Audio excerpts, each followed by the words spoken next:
gadis desa, aku tidak tahu jampi-jampi apa yang kamu pakai untuk memikat anak bungsuku. Tapi asal kamu tahu, di rumah ini ada standar, ada kelas. Ibu, ini adalah shawl yang pernah ibu buang. Tapi sekarang, biarkan shawl ini memeluk dan menghangatkan ibu. Assalamualaikum warahmatullahi wabarakatuh. Selamat datang kembali di channel YouTube Dunia Beda. Tempat di mana takdir bisa berbalik dalam sekejap mata. Namaku Laras. Dulu aku dianggap sampah yang mengotori lantai marmer istana mertuaku. Dihina karena tanganku kasar.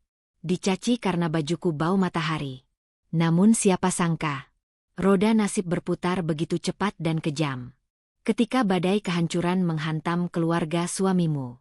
Justru tangan kasar inilah satu-satunya yang terulur saat mereka mengemis belas kasihan. Bagaimana bisa cinta tulusku dibalas dengan air tuba yang begitu pahit? Dan bagaimana akhir dari kesombongan yang menjulang tinggi itu? Simak kisahku sampai tuntas karena ada banyak pelajaran berharga di dalamnya. Namun sebelumnya bagi yang beragama Islam saya sarankan untuk menuliskan sholawat Nabi Muhammad agar kelak sholawat ini menjadi saksi untuk mendapat syafaat di akhirat. Like dan subscribe ke channel ini sangat membantu menambah wawasan dan membantu kami membuat cerita baru yang menghibur. Namaku Laras. Aku hanyalah seorang gadis desa yang terbiasa dengan aroma tanah basah setelah hujan dan dinginnya kabut pagi yang menyelimuti desa Pujon, Kabupaten Malang. Hidupku sangat sederhana. Jauh dari hingar-bingar kota besar, apalagi kemewahan yang menyilaukan mata. Sehari-hari kegiatanku hanya membantu bapak di ladang sayur dan menenun selendang di teras rumah kayu kami.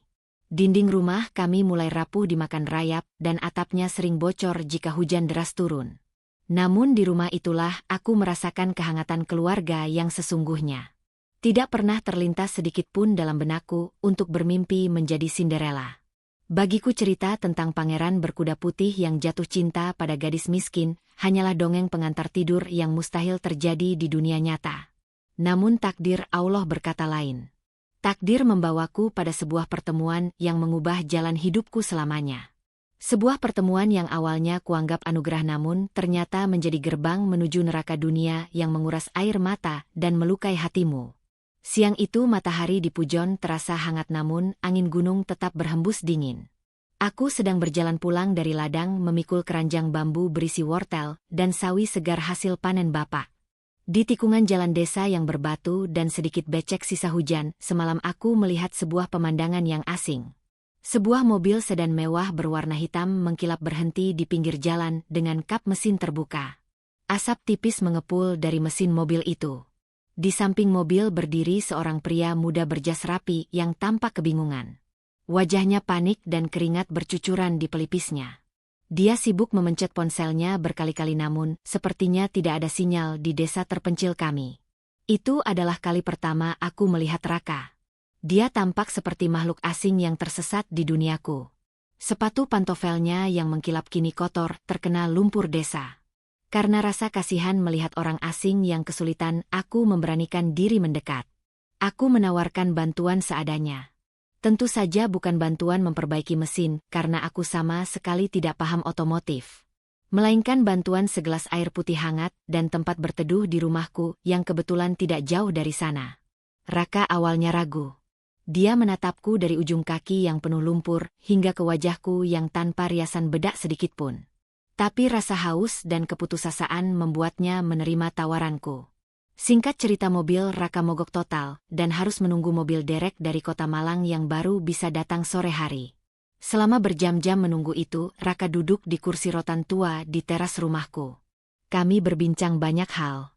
Raka bercerita bahwa dia adalah pengusaha muda dari Surabaya yang sedang mensurvei lahan untuk proyek agrowisata. Dia terbiasa hidup cepat, terbiasa hidup mewah, dan terbiasa dilayani oleh banyak asisten. Tapi hari itu di teras rumahku yang sederhana dia mengaku menemukan ketenangan yang tidak pernah dia rasakan di tengah hiruk-pikuk kota Surabaya. Dia bilang senyumku tulus. Dia bilang mataku meneduhkan. Aku yang polos hanya tersipu malu mendengar pujian dari pria kota yang gagah itu. Aku tidak tahu bahwa pujian itu adalah awal dari benih cinta yang akan tumbuh di antara kami. Sekaligus awal dari petaka yang akan menghancurkan harga diriku. 6 bulan berlalu sejak pertemuan itu. Hubungan kami semakin dekat meskipun dijalani secara sembunyi-sembunyi dari keluarga besar Raka.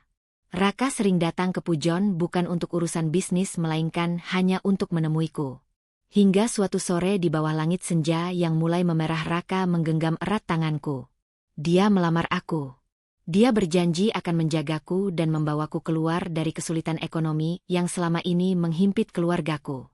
Bapak dan ibu menangis haru mendengar niat baik Raka. Mereka berpikir bahwa putri sematawayangnya akan hidup bahagia dan terjamin masa depannya. Tapi hati kecilku merasa cemas. Ada ganjalan besar di dadaku. Aku tahu siapa Raka dan aku tahu siapa aku. Perbedaan kasta di antara kami bagaikan bumi dan langit. Dia adalah langit yang tinggi dan aku hanyalah bumi yang diinjak-injak. Raka meyakinkanku dengan sungguh-sungguh bahwa keluarganya akan menerima aku apa adanya. Dia bilang ibunya memang tegas tapi penyayang. Dia bilang kakak-kakak iparnya ramah dan terbuka. Dengan naif aku mempercayai kata-kata manis Raka. Aku setuju untuk dibawa ke Surabaya diperkenalkan kepada keluarganya sebelum pernikahan kami digelar. Hari itu tiba. Hari di mana aku melangkah masuk ke dalam kandang singa.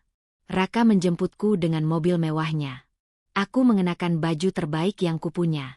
Sebuah kebaya sederhana bermotif bunga kecil yang kujahit sendiri dan rok batik pemberian nenek. Bagi orang desa sepertiku penampilanku sudah sangat rapi dan sopan. Tapi begitu mobil Raka memasuki gerbang perumahan elit di kawasan Surabaya Barat, nyaliku langsung ciut seketika. Rumah-rumah di sini bukan sekadar tempat tinggal. Ini adalah istana. Pagarnya tinggi menjulang dengan ukiran emas yang rumit. Halamannya luas penuh dengan taman yang tertata rapi dan mobil-mobil mewah berjejer di garasinya. Harga satu mobil di sana mungkin bisa untuk membeli seluruh tanah di desaku. Jantungku berdegup kencang seolah mau copot. Tanganku dingin dan berkeringat dingin. Raka menggenggam tanganku erat mencoba menenangkan kegelisahanku. Tenang sayang, ada aku, kata Raka lembut. Tapi ketenangan itu tidak bertahan lama. Mobil berhenti di depan sebuah rumah megah bercat putih dengan pilar-pilar besar bergaya Eropa klasik. Seorang satpam berseragam membukakan pintu gerbang otomatis. Lalu seorang asisten rumah tangga menyambut kami di pintu utama yang terbuat dari kayu jati ukir. Aku melangkah masuk dengan kaki gemetar hebat. Lantai marmer di bawah kakiku begitu mengkilap dan dingin seolah menolak kehadiran sandalku yang murah. Di ruang tamu yang luasnya mungkin 3 kali lipat rumahku, duduklah 3 orang wanita yang sedang berbincang. Yang duduk di tengah di sofa beludru merah adalah seorang wanita parubaya dengan tatanan rambut sasak tinggi dan perhiasan berlian yang berkilauan di leher dan jari-jarinya. Wajahnya cantik terawat tapi sorot matanya tajam setajam sembilu. Itu adalah Ibu Wijaya, calon mertuaku. Di samping kanan dan kirinya duduk 2 wanita muda yang tak kalah glamor dengan pakaian bermerek. Siska dan Bella, istri dari kakak-kakak Raka. Mereka sedang tertawa renyah sambil memegang majalah mode, tapi tawa itu seketika berhenti saat melihat Raka masuk menggandengku. Suasana hening seketika. Hening yang mencekam dan membekukan darah. Raka tersenyum lebar mencoba mencairkan suasana. "Ma, Raka pulang. Kenalkan, ini Laras. Wanita yang Raka ceritakan tempo hari. Calon istri Raka." Aku membungkukkan badan dalam-dalam mencoba bersikap sesopan mungkin selayaknya orang Jawa. "Selamat siang, Bu." "Selamat siang, Mbak." Sapaku dengan suara bergetar menahan gugup. Aku mengulurkan tangan kanan hendak menyalami tangan Ibu Wijaya sebagai tanda hormat. Namun tanganku menggantung hampa di udara.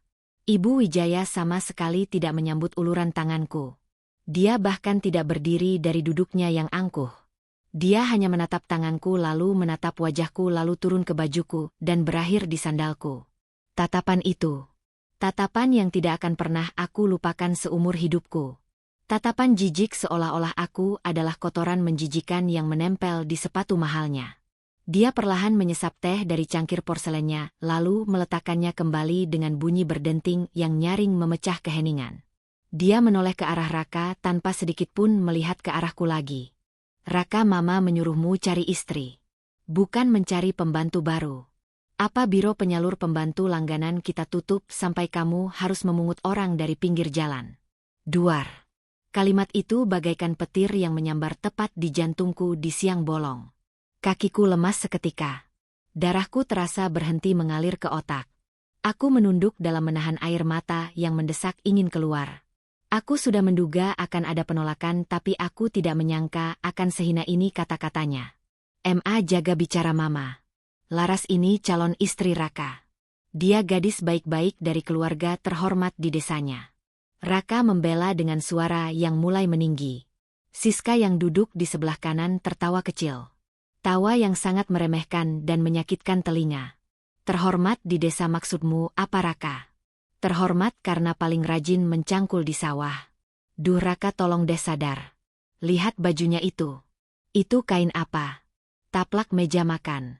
Baunya saja bau matahari campur keringat. Apa kamu mau bawa dia ke pesta kolega papa? Malu-maluin keluarga besar kita saja." Bella ikut menimpali sambil mengibas-ngibaskan tangan di depan hidungnya seolah mencium bau busuk. "Iya nih SIS. AC ruangan jadi nggak terasa dingin gara-gara ada bau apek masuk.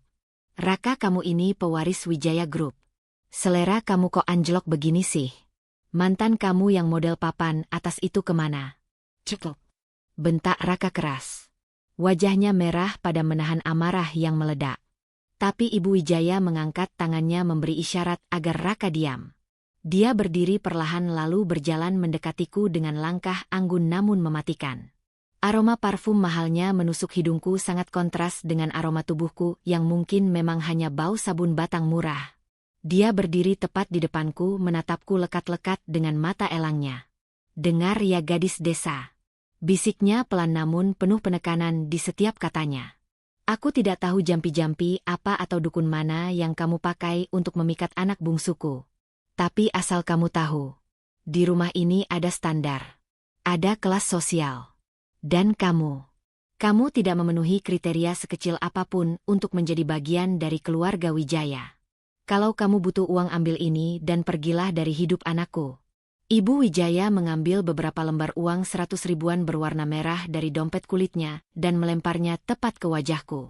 Lembaran uang itu berhamburan jatuh ke lantai marmer di dekat kakiku. Harga diriku hancur berkeping-keping saat itu juga. Rasanya aku ingin lari sekencang-kencangnya. Ingin pulang ke pelukan ibu di Pujon. Ingin berteriak bahwa aku bukan pengemis. Tapi cintaku pada Raka dan harapanku untuk membahagiakan orang tua menahanku tetap berpijak di sana. Dengan tangan gemetar aku memungut uang itu satu persatu. Bukan untuk memilikinya tapi untuk merapikannya dan menaruhnya di meja kaca. "Maaf Bu, saya memang miskin. Tapi saya bukan pengemis. Saya mencintai Raka bukan hartanya. Dan saya diajarkan orang tua saya untuk menghormati orang yang lebih tua meskipun orang itu menghina saya." Jawabku lirih tapi tegas menatap matanya. Ibu Wijaya terbelalak kaget. Mungkin dia tidak menyangka gadis desa yang terlihat lemah ini berani menjawab ucapannya. Wajahnya merah pada menahan murka. Sebelum dia sempat berteriak lagi, Raka langsung menarik tanganku kasar. "Kita pulang Laras. Aku tidak akan membiarkan kamu dihina lebih lama lagi di sini." Raka membawaku keluar dari rumah neraka itu. Tapi aku tahu ini baru permulaan dari penderitaanku.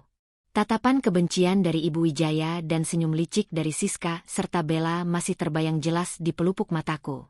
Saat pintu gerbang megah itu tertutup di belakang kami aku sadar. Aku baru saja menabuh genderang perang. Dan musuhku bukan orang sembarangan. Mereka adalah orang-orang yang memiliki segalanya. Uang, kuasa, dan hati yang keras membatu. Di dalam mobil Raka terus meminta maaf. Dia mencium tanganku berkali-kali dengan rasa bersalah. "Maafkan Mama ya sayang. Mama memang keras. Tapi nanti kalau kita sudah menikah dia pasti berubah. Dia pasti akan melihat ketulusan hatimu." Aku hanya mengangguk lemah sambil menatap keluar jendela, melihat gedung-gedung tinggi Surabaya yang menjulang angkuh. Dalam hati aku bertanya-tanya, benarkah dia akan berubah? Atau justru aku yang akan hancur perlahan-lahan di tangan mereka? Allah kuatkan hambamu ini. Singkat cerita, hari pernikahan kami pun ditentukan. Raka bersikeras mempercepat tanggalnya agar ibunya tidak punya waktu untuk membatalkan rencana ini. Undangan dicetak tapi tidak banyak. Ibu Wijaya melarang keras Raka mengundang kolega bisnis pentingnya. Alasannya sangat menyakitkan. Dia malu punya menantu sepertiku. Dia bilang pesta ini cukup untuk keluarga inti saja, supaya aib tidak tersebar kemana-mana. Kata aib itu terus terngiang di telingaku bagai kaset rusak. Aku adalah aib bagi mereka. Malam sebelum akad nikah, aku menelepon ibu di kampung. Bu, doakan Laras ya. Laras takut, Bu. Laras merasa sendirian di sini. Suara ibu di seberang sana terdengar serak menahan tangis. Enduk anakku. Sing sabar yo. Gusti Allah mboten sar. Tuhan tidak tidur. Jadilah istri yang berbakti. Sejahat apapun mertuamu, dia tetap ibunya suamimu. Hormati dia seperti kamu menghormati ibu. Air tuba dibalas dengan air susu, itu kemuliaan enduk. Nasihat ibu itulah yang menjadi peganganku satu-satunya.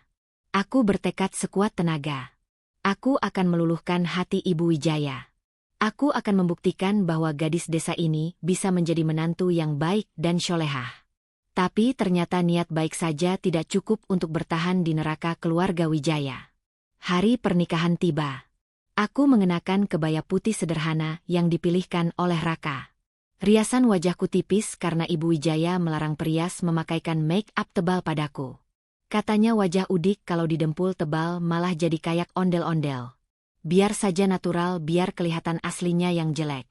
Akad nikah berjalan lancar meskipun suasananya sangat dingin dan kaku. Tidak ada senyum di wajah keluarga Raka. Bapak dan ibuku yang datang jauh-jauh dari Pujon duduk di sudut ruangan. Mereka terlihat canggung dan terintimidasi oleh kemewahan di sekelilingnya. Hatiku sakit teriris melihat bapak yang biasanya gagah mencangkul di ladang kini duduk menunduk dengan baju batik lusuhnya di antara tamu-tamu berjas mahal. Setelah akad selesai tidak ada pesta meriah. Hanya makan malam keluarga. Disinilah penderitaanku yang sesungguhnya dimulai secara resmi di hadapan kedua orang tuaku. Kami duduk di meja makan panjang yang mewah berlapis emas. Lilin-lilin menyala indah memberikan kesan romantis yang palsu. Makanan tersaji melimpah ruah. Ada steak daging impor yang wangi. Ada sup krim jamur. Ada salad segar. Pelayan berseragam mulai membagikan piring untuk makan malam. Siska mendapat piring keramik putih dengan ukiran emas yang sangat cantik. Bella mendapat piring yang sama mewahnya. Ibu Wijaya mendapat piring yang paling besar dan paling mewah. Raka juga demikian. Namun saat pelayan sampai di tempat dudukku, pelayan itu tampak ragu dan bingung. Dia menoleh ke arah Ibu Wijaya meminta persetujuan. Ibu Wijaya mengangguk kecil sambil tersenyum miring penuh kemenangan. Pelayan itu kemudian menyingkirkan piring keramik dari depanku dan menggantinya dengan sebuah piring melamin biasa yang warnanya sudah pudar. Piring plastik yang biasa dipakai oleh para pembantu di dapur belakang atau untuk memberi makan kucing. Laras. Suara Ibu Wijaya memecah keheningan meja makan. Kamu kan belum terbiasa pakai barang pecah belah mahal. Piring keramik itu harganya 5 juta satu buah. Kalau pecah kamu mau ganti pakai apa? Pakai wortel hasil panen bapakmu. Jadi demi keamanan aset keluarga, kamu pakai piring itu saja ya. Lagian di desa juga biasa makan pakai piring seng atau daun pisangkan. Darahku mendidih sampai ke ubun-ubun. Bapakku yang duduk di ujung meja tampak meremas celananya menahan emosi. Beliau pasti mendengar hinaan itu. Raka hendak memprotes keras tapi aku menahan tangannya di bawah meja. Aku tidak mau ada keributan di depan orang tuaku. Aku tidak mau bapak dan ibu semakin sedih melihat anaknya bertengkar di hari pernikahannya yang suci. Tidak apa-apa, Mas. Bisikku pada Raka dengan suara bergetar. Piring apapun sama saja. Yang penting makanannya halal. Aku mencoba tersenyum pada Ibu Wijaya meskipun bibirku terasa kaku dan hatiku hancur lebur. Terima kasih Ma atas perhatiannya. Mama benar, saya memang canggung memegang barang mahal. Piring ini lebih nyaman buat saya. Siska dan Bella tertawa cekikikan sambil menutup mulut dengan serbet. Duh, Bella, lihat tuh. Mentalnya emang mental babu sejati. Dikasih piring plastik malah terima kasih. Enggak punya harga diri banget ya? Iya, SIS. Kalau aku sih udah lari pulang kampung. Lupa kampungnya kan becek, mana bisa lari. Air mataku menetes jatuh ke atas piring plastik itu bercampur dengan sup yang kumakan. Sup krim jamur yang seharusnya lezat terasa hambar dan pahit di lidahku. Rasanya seperti menelan duri tajam. Di hari yang seharusnya menjadi hari paling bahagia dalam hidup seorang wanita, aku justru merasa menjadi manusia paling tidak berharga di muka bumi ini. Malam itu di kamar pengantin yang luas dan dingin aku menangis tergugu dalam pelukan Raka. Raka berjanji akan segera membeli rumah sendiri dan membawa aku keluar dari sana secepatnya. Tapi janjinya itu ternyata tidak bisa ditepati secepat itu. Bisnis Raka sedang membutuhkan modal besar dan seluruh asetnya masih atas nama ibunya. Kami terikat. Kami terjebak di istana yang dingin ini. Dan aku Laras, si gadis desa, harus mempersiapkan mental sekuat baja. Karena esok pagi saat matahari terbit, aku bukan lagi tamu di rumah ini. Aku adalah sasaran tembak bagi 3 wanita yang siap membuat hidupku menderita setiap detiknya. Aku belum tahu bahwa piring plastik itu hanyalah permulaan kecil dari badai besar yang akan menghantam rumah tanggaku. Badai yang akan menguji seberapa kuat kesabaranku dan seberapa tulus cintaku pada Raka. Akankah aku bertahan atau menyerah di tengah jalan? Hari-hari pertamaku di istana keluarga Wijaya berjalan sangat lambat dan menyiksa. Rasanya seperti berjalan di atas pecahan kaca. Setiap langkah harus berhati-hati agar tidak terluka atau melukai ego orang lain. Aku bangun setiap pukul 4 pagi. Kebiasaan lama di desa Pujon yang tidak bisa hilang. Di desa jam segitu aku sudah sibuk di dapur merebus air dan menyiapkan sarapan untuk bapak sebelum ke ladang. Di rumah mewah ini aku mencoba melakukan hal yang sama. Aku ingin berbakti. Aku ingin menunjukkan bahwa aku bukan wanita pemalas. Pagi itu di dapur yang luasnya melebihi ukuran rumahku, aku sedang memotong buah-buahan. Asisten rumah tangga yang lain menatapku dengan tatapan bingung bercampur kasihan. Mereka melarangku bekerja tapi aku memaksa. Tiba-tiba suara langkah sepatu hak tinggi terdengar mendekat. Itu Siska. Istri Mas Hendra, kakak pertama Raka. Dia masuk ke dapur dengan wajah bantal namun tetap terlihat angkuh. "Heh, kamu." Panggilnya tanpa menyebut nama. "Saya Mbak." Jawabku sambil meletakkan pisau. "Buatin gue kopi. Americano. Jangan pakai gula. Jangan terlalu panas. Dan jangan lama." Perintahnya ketus sambil duduk di kursi bar dapur sambil memainkan ponsel mahalnya. Aku segera menyeduh kopi sesuai permintaannya. Tanganku sedikit gemetar. Aku takut salah takaran. Setelah jadi aku mengantarkannya ke hadapan Siska dengan hati-hati. "Silakan Mbak Siska." Siska melirik cangkir itu. Lalu dia menyesapnya sedikit. Tiba-tiba, biur. Siska menyemburkan kopi itu kembali ke dalam cangkir, hingga tumpah membasahi meja dan sedikit mengenai baju dasternya. "Panas goblok," teriaknya melengking. "Kamu mau melepuh lidah gue? Kamu punya otak enggak sih? Dasar orang kampung. Bikin kopi aja enggak becus. Bisanya apa sih kamu?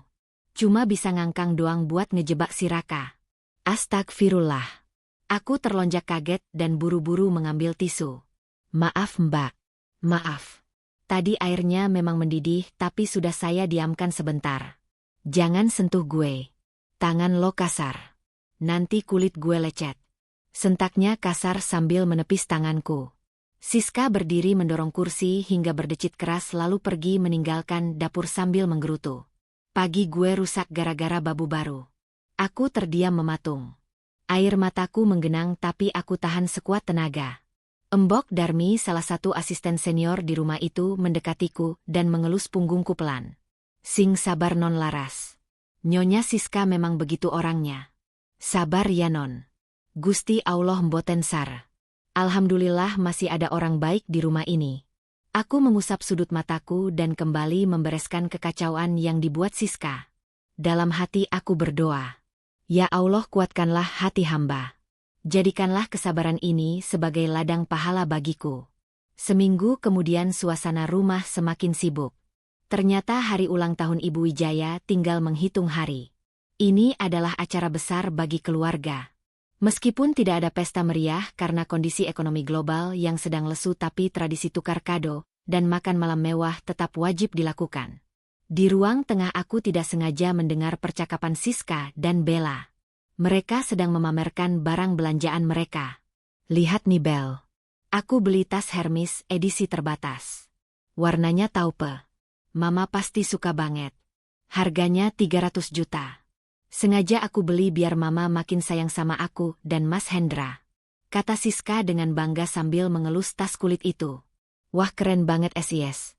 Kalau aku sih beliin Mama satu set perhiasan berlian dari Frank & Co. Kalung sama anting. Simpel tapi elegan. Harganya ya 11-12 lah sama tas kamu. Jawab Bella tak mau kalah. Tiba-tiba mereka menoleh ke arahku yang sedang menyapu lantai di dekat mereka. Sejak menikah, aku memang sering diperlakukan seperti pembantu oleh mereka berdua. Ada Laras. Siska memanggilku dengan nada mengejek. Kamu mau kasih kado apa buat Mama mertua tersayang? Jangan bilang kamu mau kasih singkong rebus ya? Atau kerupuk puli. Mereka berdua tertawa terbahak-bahak. Aku hanya tersenyum tipis. Masih saya pikirkan Mbak. Jawabku singkat. Pikirin yang bener ya.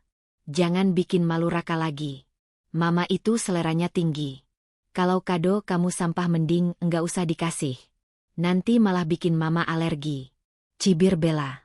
Malam harinya di kamar aku duduk termenung. Raka menghampiriku dan memelukku dari belakang. Kenapa sayang? Kok melamun terus? Mas. Seminggu lagi Mama ulang tahun. Aku bingung mau kasih kado apa. Mbak Siska dan Mbak Bella kasih barang ratusan juta. Sedangkan aku, uang tabunganku dari hasil panen kemarin cuma ada 500.000. Raka tersenyum lembut lalu mengambil dompetnya. Dia mengeluarkan kartu kredit hitam miliknya. Pakai ini sayang. Belikan Mama apa saja yang pantas. Kamu istriku. Uangku adalah uangmu. Jangan merasa rendah diri ya. Aku menatap kartu itu. Godaan untuk menggunakannya sangat besar. Aku bisa saja pergi ke Tunjungan Plaza besok dan membeli tas bermerek untuk membungkam mulut Siska dan Bella. Tapi hatiku menolak. Kalau aku membeli kado pakai uang Raka, apa bedanya aku dengan benalu? Aku ingin memberikan sesuatu dari keringatku sendiri. Dari ketulusanku sendiri. Aku ingin Mama melihat usahaku bukan melihat uang anaknya. Mas simpan saja kartunya. Aku ingin memberikan sesuatu yang spesial dari tanganku sendiri. Boleh kan Mas? Raka mencium keningku. Apapun itu kalau dari kamu pasti istimewa. Aku dukung kamu sayang. Keesokan harinya aku pergi ke Pasar Benang di daerah Kapasan Surabaya. Dengan uang tabunganku yang terbatas aku membeli beberapa gulung benang wol domba kualitas terbaik yang bisa kudapatkan. Warnanya merah marun, warna kesukaan Ibu Wijaya yang sering kulihat dari warna kebaya-kebaya beliau. Aku memutuskan untuk merajut sebuah syal. Waktuku hanya 1 minggu. Siang hari aku sibuk mengerjakan pekerjaan rumah tangga yang tak ada habisnya karena ulah kakak iparku. Malam hari saat Raka sudah tidur, aku mulai merajut. Di bawah cahaya lampu tidur yang remang-remang jariku menari-nari dengan jarum rajut. 1 baris. 2 baris. Pola yang kupilih cukup rumit. Pola daun ginkgo yang melambangkan ketangguhan dan umur panjang. Mataku sering terasa perih karena kurang tidur. Jari jemariku yang kasar sering tertusuk ujung jarum hingga berdarah. Tapi setiap kali rasa lelah datang, aku membayangkan wajah Ibu Wijaya tersenyum saat menerima syal ini. Seandainya beliau tahu betapa aku ingin disayang layaknya anak sendiri. Malam ketiga Raka terbangun dan melihatku masih duduk merajut di sudut kamar. Sayang, ini jam 2 pagi. Tidurlah. Nanti kamu sakit. Tegur Raka cemas. Sedikit lagi Mas. Tanggung. Jawabku sambil tersenyum menyembunyikan plester luka di jari telunjukku. Hari demi hari berlalu. Akhirnya tepat di malam sebelum hari ulang tahun syal itu selesai. Aku mencucinya dengan pelembut pakaian aroma lavender lalu menyetrikanya dengan hati-hati. Hasilnya sangat cantik. Lembut, hangat dan penuh cinta. Aku membungkusnya dengan kotak kado sederhana yang aku hias dengan pita emas. Hari yang dinanti tiba. Ruang makan dihias lebih mewah dari biasanya. Kue tart bertingkat 3 berdiri megah di tengah meja. Ibu Wijaya duduk di kursi utamanya mengenakan gaun sutra berwarna emas. Wajahnya berseri-seri. Anak-anak dan menantunya berkumpul mengelilinginya. Selamat ulang tahun MA. Semoga panjang umur dan sehat selalu. Ucap Hendra, kakak pertama Raka, lalu memberi isyarat pada Siska. Siska maju dengan gaya centilnya membawa kotak oranye khas Hermes. Ini kado spesial dari kami MA. Tas yang Mama idam-idamkan bulan lalu. Ibu Wijaya membuka kotak itu dan matanya langsung berbinar. Ya ampun Siska. Ini kan susah banget carinya. Harus waiting list setahun. Kamu memang menantu yang paling mengerti selera Mama. Terima kasih sayang. Ibu Wijaya memeluk Siska erat dan mencium pipi kanan kirinya. Siska melirikku dengan tatapan menang. Selanjutnya giliran Bella. Dia memberikan kotak beludru hitam. Saat dibuka kalung berlian berkilauan memantulkan cahaya lampu kristal. Oh Bella, indah sekali. Mama akan pakai ini di arisan besok biar teman-teman Mama iri semua. Kamu memang menantu kebanggaan Mama. Puji Ibu Wijaya sambil mencoba kalung itu. Semua orang bertepuk tangan. Suasana sangat meriah dan penuh tawa. Hingga akhirnya giliran kami tiba. Raka dan aku maju. Raka memberikan hadiah berupa tiket liburan ke Eropa untuk Mama dan Papa. Ibu Wijaya tersenyum senang. Terima kasih Raka. Kamu memang anak berbakti. Lalu pandangan Ibu Wijaya beralih padaku. Senyum di wajahnya perlahan memudar berganti dengan tatapan menyelidik. Dan kamu? Apa yang kamu bawa itu? Aku menarik napas panjang. Jantungku berdegup kencang seperti gendang perang. Dengan tangan gemetar, aku menyodorkan kotak kado sederhanaku. Selamat ulang tahun, Bu. Ini ada sedikit hadiah dari Laras. Laras buat sendiri khusus untuk Ibu. Semoga Ibu suka. Buat sendiri? Tanya Ibu Wijaya dengan nada skeptis. Dia mengambil kotak itu seolah-olah kotak itu berisi bom. Dia membuka pitanya dengan gerakan malas. Lalu dia membuka tutup kotaknya. Dia mengeluarkan syal rajutan berwarna merah marun itu. Dia mengangkatnya tinggi-tinggi dengan ujung jarinya seolah jijik memegangnya. Semua mata tertuju pada syal itu. Hening. Tidak ada tepuk tangan. Apa ini? Tanya Ibu Wijaya dingin. Itu syal rajut Bu. Bahannya dari wol domba. Laras merajutnya setiap malam selama seminggu ini. Polanya daun ginkgo lambang umur panjang. Laras harap syal ini bisa menghangatkan Ibu kalau sedang dingin. Jelasku dengan penuh harap. Ibu Wijaya menatap syal itu lalu menatapku. Tiba-tiba dia tertawa. Tawa yang kering dan menyakitkan. Menghangatkan katamu. Laras kamu pikir aku ini nenek-nenek jompo yang kedinginan di pos ronda. Kamu lihat gaun yang aku pakai. Kamu lihat tas dari Siska. Kamu lihat berlian dari Bella. Lalu kamu kasih aku gumpalan benang kayak gini. Bu itu benangnya halus kok. Halus apanya? Potong Ibu Wijaya tajam. Dia menggosokkan sedikit syal itu ke lengannya lalu berteriak histeris. Ah gatal. Kulitku langsung gatal. Kamu mau meracuni aku ya? Kamu taruh ulat bulu di sini. Bukan Bu, demi Allah itu bersih. Cukup. Bentak Ibu Wijaya. Dan kejadian yang paling aku takutkan pun terjadi. Di depan semua orang. Di depan suamiku. Ibu Wijaya melempar syal rajutan itu ke lantai. Tidak hanya melempar, dia bahkan menendangnya menjauh dengan sepatu hak tingginya. Buang sampah ini. Jangan sampai ada barang murahan di pestaku. Bikin sial saja. Duar. Hancur. Hancur sehancur-hancurnya. Rasanya lebih sakit daripada ditusuk ribuan jarum rajut sekaligus. Syal yang kubuat dengan darah dan air mata. Syal yang di setiap simpulnya kuselipkan doa untuk kesehatan beliau. Kini tergeletak di lantai marmer dingin diinjak dan dianggap sampah pembawa sial. Air mataku tumpah tak terbendung. Aku berlutut memungut syal itu. Aku mendekapnya erat ke dadaku seolah ingin melindungi kehormatanku yang tersisa. MA keterlaluan Mama. Teriak Raka. Dia hendak memarahi ibunya tapi aku segera berdiri dan memegang lengannya. Aku menggeleng lemah. Jangan Mas. Jangan rusak acara Mama. Laras biar Mama tahu rasa. Dia tidak bisa menghinamu terus-terusan. Sudah Mas. Kita ke kamar saja ya. Pintaku lirih. Kami berjalan meninggalkan ruang pesta itu diiringi bisik-bisik dan tawa kecil dari Siska dan Bella. Tuh kan apa gue bilang. Kado sampah pasti dibuang. Sok-sokan sih jadi orang miskin. Celetuk Siska yang sengaja dikeraskan suaranya. Di dalam kamar aku menangis sejadi-jadinya. Bukan menangisi syal itu, tapi menangisi nasibku. Ya Allah, apakah aku tidak pantas untuk dihargai sedikit saja? Apakah kemiskinan adalah dosa yang tak terampuni di mata mereka? Malam itu aku tidur sambil memeluk syal merah marun yang ditolak itu. Aku tidak tahu bahwa syal yang terbuang inilah yang kelak akan menjadi saksi bisu dari sebuah penyesalan terbesar dalam hidup Ibu Wijaya. Syal yang hari ini diinjak kelak akan menjadi satu-satunya benda yang dia cari saat dunia berpaling darinya. Waktu berlalu dengan cepat setelah kejadian itu. Atmosfer di rumah semakin tidak nyaman bagiku. Ibu Wijaya semakin terang-terangan menunjukkan ketidaksukaannya. Dia mulai mencari-cari kesalahan kecilku. Masakan kurang asislah. Lantai kurang bersihlah. Baju kurang rapilah.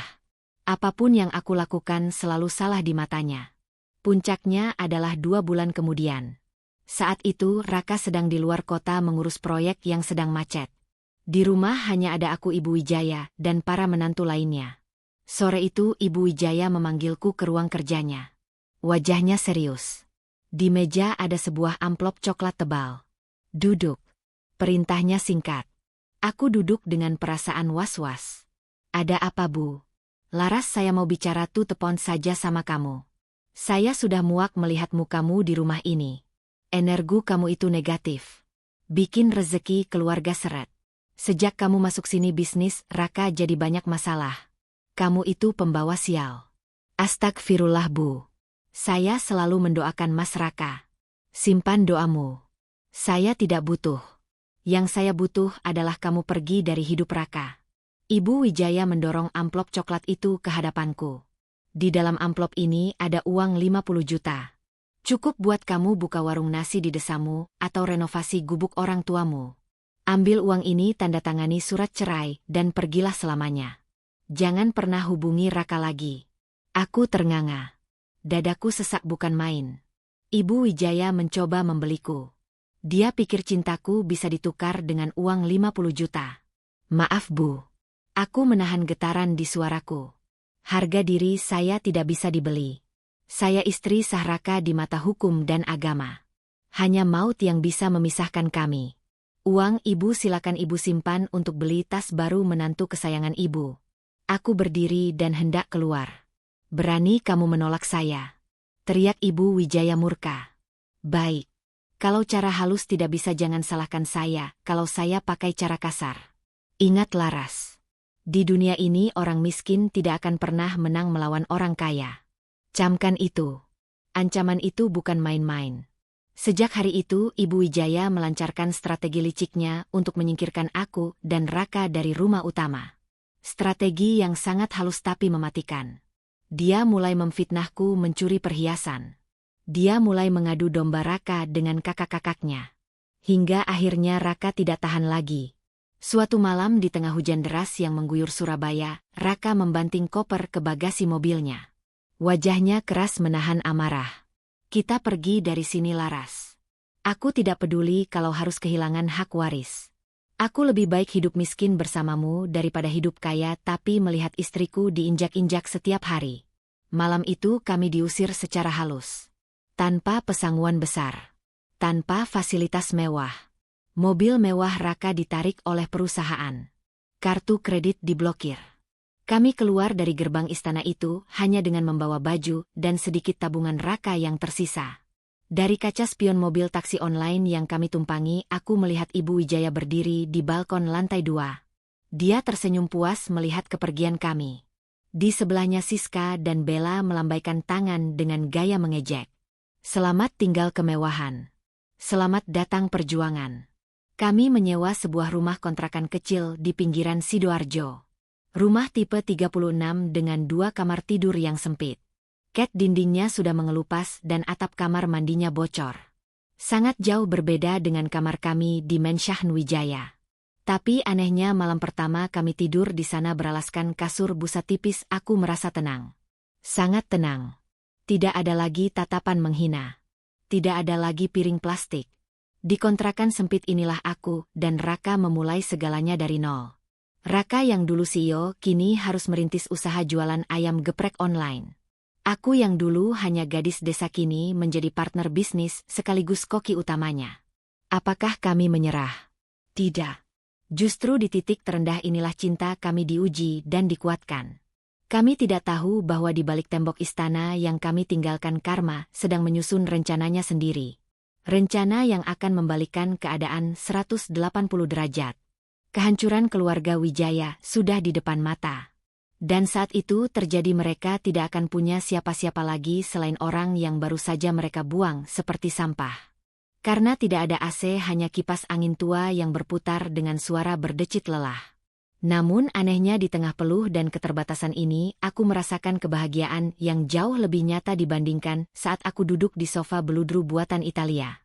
Raka suamiku yang dulu tangannya hanya terbiasa memegang pena mahal untuk menandatangani kontrak miliaran rupiah, kini tangan itu berubah. Kulitnya mulai menggelap terbakar matahari. Telapak tangannya kasar dan kapalan. Setiap pagi buta dia pergi ke pasar tradisional Wage untuk belanja ayam dan cabai. Siangnya dia sibuk menggeprek ayam dan membungkus pesanan. Dan sore harinya dia menaiki motor metik butut kreditan untuk mengantar pesanan catering ke kantor-kantor. Laras, cabainya sudah siap? Tanya Raka sambil menyeka keringat yang bercucuran di dahinya dengan lengan kaosnya yang sudah bolong sedikit. Sudah mas. Ini sambal bawang level 5-nya sudah aku pisah. Jawabku sambil tersenyum menyodorkan bungkusan plastik. Raka menatapku sejenak. Tatapan itu penuh rasa bersalah namun juga penuh cinta. Maafkan aku ya sayang. Tangan kamu yang harusnya aku hias dengan emas permata sekarang malah jadi bau bawang dan kuning kena kunyit setiap hari. Kamu pasti capek. Aku menggeleng tegas lalu memegang kedua pipinya yang kasar. Mas, dengar aku. Emas permata bisa hilang dicuri orang. Tapi perjuangan kita berdua ini adalah harta yang enggak bisa dicuri siapapun. Aku bangga sama kamu mas. Kamu laki-laki hebat. Kamu enggak gengsi jualan ayam geprek padahal dulu kamu CEO. Itu yang bikin aku makin cinta. Raka tersenyum haru lalu mencium keningku sekilas sebelum memakai helmnya dan melaju menembus kemacetan jalanan Sidoarjo yang berdebu. Usaha ayam geprek Mas Raka yang kami rintis perlahan mulai dikenal. Rasanya yang pedas nendang dan harganya yang murah membuat warung online kami banjir pesanan. Keuntungan kami memang recehan. Rp500, Rp1.000 kami kumpulkan sedikit demi sedikit di dalam kaleng bekas biskuit Hongguan. Sementara kami berjuang mengais rezeki recehan, kehidupan keluarga Wijaya di Surabaya terlihat semakin gemerlap. Melalui media sosial, aku sering melihat postingan Siska dan Bella. Siska baru saja memposting foto liburan musim panas di Paris. Dia berpose di depan Menara Eiffel dengan kacamata hitam besar dan tas bermerek seharga rumah tipe 36.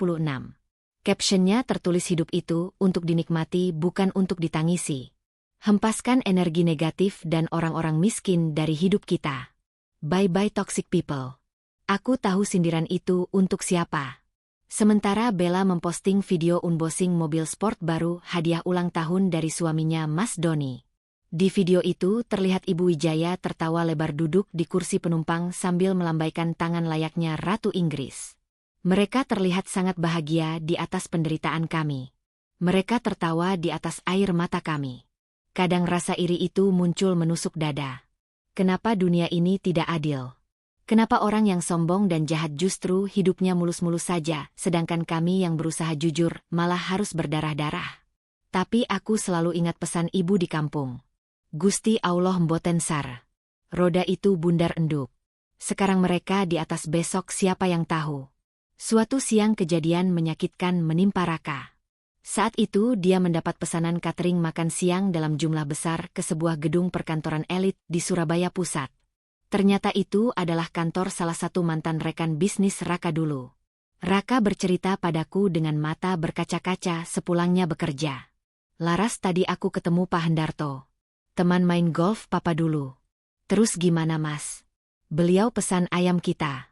Tanyaku antusias. Raka menggeleng lemah. Dia pesan tapi dia tidak tahu kalau yang antar itu aku. Pas aku sampai di lobi, resepsionis menahan aku. Katanya orang kumuh dilarang masuk lift tamu. Aku disuruh lewat lift barang di belakang dekat tempat sampah. Ya Allah mas. Aku menutup mulut menahan tangis. Aku turuti Laras. Demi uang 300.000 untung pesanan itu, aku naik lift barang yang bau amis. Pas sampai di ruang meeting, Pak Hendarto kaget lihat aku. Dia pikir aku bercanda pakai baju kurir. Tapi pas dia sadar aku beneran jualan ayam geprek, kamu tahu dia bilang apa? Apa Mas? Dia panggil semua stafnya. Dia bilang begini. Lihat Bapak ini. Ini contoh kalau kalian enggak kerja benar. Dulunya bos, sekarang jadi kuli pengantar makanan. Belajarlah dari kegagalan dia. Jangan sampai nasib kalian kayak dia. Lalu mereka semua tertawa laras. Mereka menertawakan aku sambil memakan ayam geprek buatanku. Raka menunduk bahunya berguncang. Dia menangis.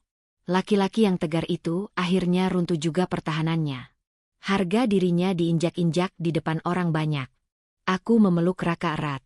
Membiarkan air matanya membasahi dasterku. Menangislah Mas. Keluarkan semuanya. Biar mereka tertawa hari ini. Biar mereka puas menghina kita. Tapi ingat Mas. Kita mencari rezeki halal. Kita tidak memakan uang haram. Kita tidak menipu orang. Kepala kita bisa tegak di hadapan Allah. Biarkan Pak Hendarto dengan kesombongannya. Suatu saat dia akan mengerti arti roda kehidupan. Malam itu kami tidur dengan perasaan campur aduk. Doa kami semakin kencang mengetuk pintu langit. Kami meminta keadilan. Kami meminta kekuatan. 1 tahun berlalu. Usaha kami semakin maju. Kami sudah bisa menyewa ruko kecil dan punya 2 karyawan. Kami mulai menabung untuk membeli rumah mungil sendiri. Hidup terasa mulai manis. Namun badai besar sedang bersiap menghantam keluarga Wijaya. Badai yang tidak pernah mereka prediksi dalam mimpi terburuk sekalipun. Sore itu hujan turun sangat deras disertai petir yang menyambar-nyambar langit Surabaya. Aku dan Raka sedang menutup ruko lebih awal karena sepi pembeli akibat cuaca buruk. Kami duduk di ruang tengah kontrakan sambil menonton berita di televisi tabung tua kami. Tiba-tiba acara sinetron yang sedang kami tonton terputus. Layar berubah menjadi tampilan breaking news. Tulisan merah besar berjalan di bawah layar. Skandal korupsi mega triliun. Aset Wijaya Group disita negara. Jantungku berhenti berdetak sesaat. Raka langsung melompat dari duduknya mendekati televisi. Matanya terbelalak tak percaya. Di layar kaca terlihat kekacauan yang luar biasa. Gedung pencakar langit Wijaya Group dikelilingi garis polisi berwarna kuning. Ratusan wartawan berdesak-desakan di depan pintu lobi. Reporter berita melaporkan dengan suara lantang di tengah hujan. Pemirsa, hari ini Kejaksaan Agung melakukan penyitaan paksa terhadap seluruh aset milik keluarga Wijaya terkait kasus dugaan korupsi dan pencucian uang senilai 3 triliun rupiah. Kasus ini menyeret nama mendiang Bapak Wijaya dan kini dilimpahkan kepada ahli warisnya. Seluruh rekening bank dibekukan. Rumah mewah, kendaraan dan properti akan segera dilelang oleh negara. Layar televisi kemudian menampilkan gambar yang sangat familiar. Mensyahen mewah tempat aku dulu dihina. Rumah istana itu kini dipasang papan segel besar berwarna merah bertuliskan tanah dan bangunan ini disita negara. Terlihat di sana Ibu Wijaya keluar dari gerbang didorong oleh petugas keamanan. Dia menangis histeris. Rambut sasaknya yang biasanya rapi kini acak-acakan. Dia tidak memakai perhiasan sama sekali. Dia hanya membawa 1 koper besar. Di belakangnya Siska dan Bella juga terlihat panik. Siska berteriak-teriak memaki wartawan yang memotretnya, sementara Bella sibuk menutupi wajahnya dengan tas mahalnya. Ini bohong. Teriak Raka. Ini pasti salah paham. Papa nggak mungkin korupsi Laras. Perusahaan Papa bersih. Raka segera mengambil ponselnya. Dia mencoba menelepon ibunya. Tut, tut. Nomor yang Anda tuju sedang tidak aktif atau berada di luar jangkauan. Dia menelepon Kak Hendra, suami Siska. Tidak diangkat. Dia menelepon Kak Doni, suami Bella. Mailbox. Semua akses terputus. Keluarga Wijaya yang agung runtuh dalam hitungan jam. Seperti istana pasir yang disapu ombak ganas lautan. Mas, kita harus ke sana. Kita harus cek keadaan Mama.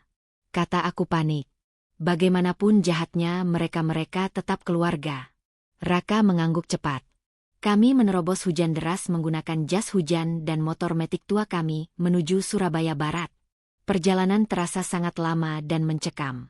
Sesampainya di depan kompleks perumahan elit itu, kami dicegat satpam. Kompleks itu dijaga ketat oleh polisi. Tidak ada yang boleh masuk kecuali petugas. "Pak, saya anaknya Ibu Wijaya. Saya mau ketemu ibu saya. Mohon Pak izinkan saya masuk." Raka memohon pada polisi yang berjaga. "Maaf Mas, rumah sudah kosong.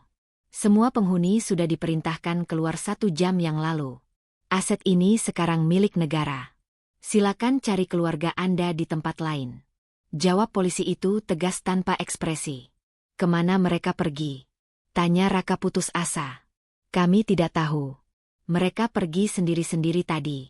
Yang saya lihat ibu tua itu naik taksi sendirian. Sedangkan anak-anak yang lain pergi membawa mobil masing-masing sebelum mobilnya disita di tengah jalan nanti." Raka lemas. Dia bersandar pada motornya di bawah guyuran hujan. "Mama," gumamnya lirih. "Kami mencari kesana kemari. Kami mendatangi apartemen Siska di pusat kota. Ternyata apartemen itu juga sudah disegel karena dibeli atas nama perusahaan. Kami ke rumah Bella di kawasan elit lainnya. Sama saja. Gelap gulita. Keluarga Wijaya benar-benar tamat. Jatuh miskin semiskin-miskinnya. Tanpa persiapan. Tanpa tabungan. Tanpa teman. Apa yang terjadi sebenarnya adalah sebuah skenario besar yang belum kami ketahui. Di sebuah tempat tersembunyi jauh dari sorotan kamera Ibu Wijaya, sedang duduk di sebuah kamar hotel melati yang murah. Dia menatap layar ponselnya yang terus berdering dari nomor-nomor kolega sosialitanya yang dulu memujinya tapi kini pasti ingin menagih hutang atau sekadar mengejek. Dia mematikan ponsel itu. Wajahnya keras. Matanya sembab tapi sorotnya tajam. Dia memang bangkrut. Tapi tidak semiskin yang diberitakan. Sebagian aset pribadinya masih aman tersimpan di bank luar negeri yang tidak terlacak. Namun berita penyitaan itu benar adanya. Perusahaan suaminya memang sedang dalam masalah besar. Tapi Ibu Wijaya sengaja membiarkan semuanya disita. Sengaja tidak menyewa pengacara hebat untuk melawan. Kenapa? Karena dia ingin menguji. Dia ingin tahu di saat dia tidak punya apa-apa lagi siapa anak dan menantunya yang benar-benar manusia. Dia teringat kata-kata almarhum suaminya sebelum meninggal. "Bu, hati-hati sama Siska dan Bella. Mereka itu lintah darat berwajah bidadari. Kalau kita susah mereka yang pertama akan lari. Cuma Raka yang tulus. Tapi kamu malah buang Raka demi gengsi. Ujilah mereka, Bu, sebelum terlambat. Malam ini ujian itu dimulai. Ibu Wijaya akan memainkan peran terbaik dalam hidupnya. Peran sebagai janda tua yang bangkrut sebatang kara dan terlantar. Dia akan mendatangi anak-anaknya satu persatu. Dia akan melihat pintu mana yang terbuka dan pintu mana yang tertutup rapat. Dan sasaran pertamanya adalah Siska, menantu kesayangannya yang dulu memberinya tas Hermes seharga 300 juta. Besok pagi drama kehidupan yang sesungguhnya akan dimulai. Sementara itu aku dan Raka pulang ke kontrakan dengan hati hancur. Kami tidak bisa menemukan keberadaan Mama. Raka tidak bisa tidur semalaman. Dia terus menyalahkan dirinya sendiri. Kalau saja aku masih di sana Laras, mungkin aku bisa bantu Mama urus perusahaan. Mungkin Papa nggak akan dituduh korupsi. Ini salahku. Bukan Mas. Ini takdir Allah. Kita berdoa saja semoga Mama baik-baik saja dan diberi tempat berteduh. Hiburku sambil memijat punggungnya. Kami tidak tahu bahwa besok malam tamu tak diundang itu akan datang mengetuk pintu rapuh kami. Tamu yang akan membawa jawaban atas segala doa dan kesabaran kami selama ini. Tamu yang akan mengubah nasib kami sekali lagi. Langit Surabaya malam itu gelap pekat tanpa bintang. Seolah ikut berduka atau mungkin sedang bersiap menyaksikan pertunjukan karma yang akan segera digelar. Para pendengar setia yang dirahmati Allah. Mari kita tinggalkan sejenak Laras dan Raka yang sedang gelisah dalam doanya di rumah kontrakan sempit mereka. Kamera kehidupan kini menyorot ke arah lain. Ke arah sosok wanita parubaya yang seharian ini menjadi headline berita nasional. Ibu Wijaya. Pagi itu langit Surabaya tampak mendung menggantung. Semendung hati Ibu Wijaya yang kini berdiri di pinggir jalan raya dengan sebuah koper besar di tangannya. Dia tidak lagi mengenakan gaun sutra atau perhiasan berlian. Dia hanya mengenakan daster rumahan yang dilapisi jaket cardigan rajut lama yang sudah sedikit brudul. Wajahnya polos tanpa riasan memperlihatkan kerutan-kerutan penuaan yang selama ini disembunyikan oleh bedak mahal. Ini adalah hari pembuktian. Hari di mana dia akan menagih janji manis dari menantu-menantu yang selama ini dia banggakan. Dia sudah mengatur skenario ini dengan sangat rapi. Uang dan aset rahasianya aman, tapi dia harus berakting seolah-olah dia benar-benar gelandangan yang tidak punya tempat berteduh. Tujuan pertamanya adalah rumah orang tua Siska di kawasan elit Citraland, Surabaya Barat. Siska dan suaminya Hendra mengungsi ke sana setelah apartemen mereka disegel. Ibu Wijaya berpikir Siska pasti akan menyambutnya. Bukankah Siska pernah bilang kalau Mama adalah mertua terbaik di dunia? Bukankah Siska sering memeluknya dan bilang akan merawat Mama sampai tua? Dengan langkah tertatih Ibu Wijaya sampai di depan gerbang rumah megah itu. Dia memencet bel berkali-kali. Lama tidak ada jawaban. Akhirnya seorang asisten rumah tangga keluar. "Cari siapa, Bu?" Tanya asisten itu curiga melihat penampilan Ibu Wijaya yang lusuh. "Saya mertuanya Siska." "Panggilkan Siska," bilang Mama datang. Tak lama kemudian Siska keluar. Tapi dia tidak membukakan pintu gerbang. Dia hanya berbicara dari balik jeruji besi pagar seolah Ibu Wijaya adalah penjahat yang berbahaya. Wajah Siska tampak kusut. Matanya bengkak, mungkin habis menangis meratapi tas-tas mewahnya yang disita. "Mama, ngapain Mama kesini?" tanya Siska ketus. Tidak ada nada hormat. Tidak ada cium tangan. "Siska, Mama tidak punya tempat tinggal, Nak. Rumah disita. Mama tidak punya uang sepeser pun. Bolehkan Mama tinggal di sini sementara? Mama janji tidak akan merepotkan. Mama bisa tidur di kamar pembantu juga tidak apa-apa," pinta Ibu Wijaya dengan suara memelas yang dibuat senatural mungkin. Siska mendengus kasar. Dia berkacak pinggang. "Ma, tolong deh jangan tambah beban pikiran Siska. Mama tahu kan kita lagi hancur. Mas Hendra lagi stres dikejar-kejar wartawan. Siska juga pusing, semua kartu kredit diblokir. Di rumah ini sudah penuh Ma. Ada papa mama Siska juga. Kalau Mama masuk mau ditaruh di mana? Di garasi. Tapi Siska, dulu kamu bilang rumahmu adalah rumah Mama juga. Mama cuma minta makan dan tempat tidur Siska. Mama lapar." "Aduh Ma, drama banget sih." Siska memutar bola matanya malas. "Dengar ya Ma. Dulu Siska mau merawat Mama karena Mama itu Nyonya Wijaya yang terhormat. Fasilitas lengkap, uang belanja lancar.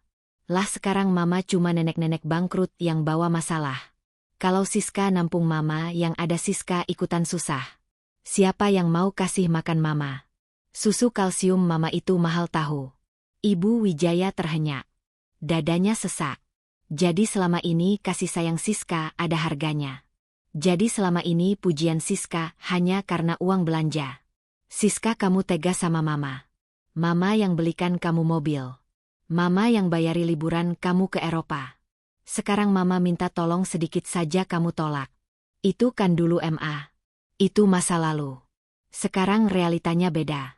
Udah deh Ma, mending Mama cari panti sosial atau dinas sosial. Di sana banyak temannya gratis lagi. Jangan ganggu Siska dulu ya. Siska lagi sibuk packing, mau jual barang-barang bekas Siska buat modal hidup. Bye Mama." Tanpa rasa bersalah sedikitpun Siska membalikkan badan dan berjalan masuk ke dalam rumah. Meninggalkan Ibu Wijaya yang terpaku di depan pagar besi yang dingin. "Siska," panggil Ibu Wijaya lirih. Tapi Siska tidak menoleh lagi. Air mata menetes di pipi Ibu Wijaya. Kali ini bukan air mata sandiwara. Ini air mata luka yang sesungguhnya. Dia baru saja melihat wajah asli menantu kesayangannya. Topeng bidadari itu terlepas menampilkan wajah monster yang serakah. Tapi Ibu Wijaya belum menyerah. Masih ada Bella. Ya Bella. Istri Doni, anak keduanya. Bella yang lemah lembut. Bella yang selalu memijat kakinya kalau dia pegal. Bella pasti tidak setegas Siska. Bella pasti punya hati nurani. Ibu Wijaya memesan ojek online dengan sisa uang receh di sakunya menuju rumah kontrakan mewah Bella di daerah Graha Family. Hujan mulai turun rintik-rintik membasahi bumi Surabaya yang panas. menambah dramatis perjalanan sang mertua yang terbuang. Sesampainya di rumah Bella, Ibu Wijaya melihat mobil Bella sedang dipanaskan di carport. Bella dan Doni tampak sedang memasukkan koper-koper besar ke dalam bagasi. Mereka terlihat terburu-buru seperti buronan yang hendak kabur. "Bella! Doni!" teriak Ibu Wijaya seraya berlari kecil mendekat. Bella dan Doni menoleh kaget. Mereka saling pandang dengan tatapan panik. "Mama, kok Mama tahu kita di sini?" tanya Doni gugup. "Mama cari kalian, Nak. Mama diusir Siska. Mama mau ikut kalian ya. Mama takut sendirian. Tolong Mama, Nak." Ibu Wijaya memegang tangan Bella. Tangan yang dulu sering dia pakaikan gelang emas. Tapi reaksi Bella sungguh di luar dugaan. Dia menarik tangannya dengan kasar seolah tangan Ibu Wijaya membawa virus menular. "Ih, Mama basah. Nanti baju Bella kotor." teriak Bella manja tapi nadanya jijik. "MA kita nggak bisa bawa Mama," kata Doni cepat. "Kita mau pindah ke Bali MA. Kita mau mulai hidup baru di sana. Kita mau ngumpet dulu sampai kasus ini reda. Kalau bawa Mama nanti kita gampang dilacak polisi. Mama kan wajahnya viral di berita. Mama di sini aja ya, cari tempat kos atau apa gitu. Kalian mau tinggalkan Mama sendirian di sini dalam kondisi begini?" Suara Ibu Wijaya bergetar hebat. "Ya mau gimana lagi MA? Survival of the fittest. Siapa yang kuat dia yang bertahan. Lagian ini semua kan gara-gara Papa juga yang korupsi. Kita yang kena getahnya." Bella menimpali dengan sinis. "Maaf ya MA, kita harus egois dulu demi masa depan anak-anak kita nanti." Bella merogoh tasnya. Dia mengeluarkan dompet dan mengambil 2 lembar uang Rp50.000 berwarna biru. "Nih MA, 100.000. Cukup buat naik taksi ke panti jompo. Atau buat beli nasi bungkus. Udah ya MA, jangan nahan kita lagi. Kita keburu ketinggalan pesawat." Bella menyelipkan uang itu ke saku daster Ibu Wijaya secara paksa. Lalu tanpa mencium tangan atau memeluk mereka berdua masuk ke dalam mobil. Doni menyalakan mesin. Kaca jendela ditutup rapat. Mobil itu mundur perlahan lalu melaju kencang membelah hujan meninggalkan cipratan air kotor yang mengenai kaki Ibu Wijaya. Ibu Wijaya berdiri mematung di pinggir jalan. Hujan semakin deras. Petir menyambar menggelegar. Tubuhnya basah kuyup. Dingin menusuk tulang. Tapi rasa dingin di hatinya jauh lebih membekukan daripada air hujan itu. Dia menatap uang 100.000 di tangannya. Uang pemberian menantu yang dulu dia hadiahi berlian. 100.000 untuk menebus kasih sayang seorang ibu. Murah sekali harganya. Tiba-tiba bayangan masa lalu berputar di kepalanya seperti film. Dia ingat saat dia menghina Laras. Dia ingat saat dia melempar syal rajutan Laras. Dia ingat saat dia mengatai Laras bau tanah dan miskin. Dia ingat saat dia mengusir Raka dan Laras tanpa uang sepeser pun. "Ya Allah! Apakah ini hukumanmu?" rintih Ibu Wijaya di bawah guyuran hujan. "Hamba sombong. Hamba angkuh. Hamba memuja harta dan merendahkan ketulusan. Sekarang hamba sendirian ya Allah. Dikhianati oleh mereka yang hamba puja." Tubuhnya menggigil hebat. Kakinya lemas. Dia terduduk di trotoar jalan yang sepi. Dia ingin menyerah. Dia ingin mati saja rasanya. Buat apa punya harta triliunan yang tersimpan rapi kalau tidak punya keluarga yang peduli? Buat apa punya kuasa kalau akhirnya mati sendirian di pinggir jalan? Namun di tengah keputusasaan itu, satu nama terlintas di benaknya. Satu-satunya nama yang belum dia datangi. Satu-satunya nama yang mungkin akan menertawakannya paling keras. Laras. Ibu Wijaya merogoh saku cardigannya yang basah. Dia mengeluarkan secari kertas lusuh yang sudah agak hancur terkena air. Itu adalah alamat kontrakan Raka yang pernah dia dapatkan dari mata-mata suruhannya dulu. Alamat di daerah pinggiran Sidoarjo. Daerah kumuh yang dulu dia haramkan untuk diinjak kakinya. Apakah aku harus ke sana? Batinnya berperang. Dia pasti akan mengusirku. Dia pasti akan meludahiku. Aku sudah jahat sekali padanya. Aku sudah menghancurkan harga dirinya. Mana mungkin dia mau menolongku. Tapi Ibu Wijaya tidak punya pilihan lain. Hotel tempatnya menginap sudah habis masa sewanya, dan dia tidak mau kembali ke sana karena takut ketahuan wartawan. Dia harus mencari tempat persembunyian yang tidak terduga. Dan rumah Laras adalah tempat yang paling tidak mungkin dicurigai orang. Dengan sisa tenaga terakhirnya Ibu Wijaya berdiri. Dia menyetop sebuah taksi biru yang kebetulan lewat. "Pak, ke alamat ini ya," katanya dengan suara parau sambil menyerahkan kertas basah itu. Sopir taksi menatapnya curiga. "Ibu punya uang buat bayar. Ini jauh loh Bu sampai ke Sidoarjo." Ibu Wijaya menyerahkan uang 100.000 pemberian Bella tadi. "Ini Pak. Cukup kan?" Sopir itu mengangguk. "Cukup Bu. Silakan naik." Taksi itu melaju menembus kemacetan sore Surabaya menuju ke arah selatan. Menuju ke sebuah perumahan padat penduduk di mana Laras dan Raka sedang menghangatkan diri dengan cinta mereka yang sederhana. Di dalam taksi Ibu Wijaya terus meremas tangannya. Jantungnya berdegup kencang bukan karena takut ditangkap polisi tapi karena takut menghadapi pengadilan moral dari menantu yang paling dia benci. Dia membayangkan Laras akan berdiri di pintu, tertawa terbahak-bahak sambil menunjuk wajahnya. "Syukurin lo tua bangka. Makanya jangan sombong." Itulah yang ada di bayangan Ibu Wijaya. Karena itulah yang akan dia lakukan jika posisinya dibalik. Dia mengukur hati orang lain dengan hatinya sendiri yang kotor. Dia lupa atau mungkin dia belum tahu bahwa hati Laras terbuat dari bahan yang berbeda. Bahan langka yang tidak dijual di butik Hermes manapun. 1 jam kemudian taksi berhenti di depan sebuah gang sempit yang tidak bisa dimasuki mobil. "Sampai sini saja Bu. Mobil enggak bisa masuk.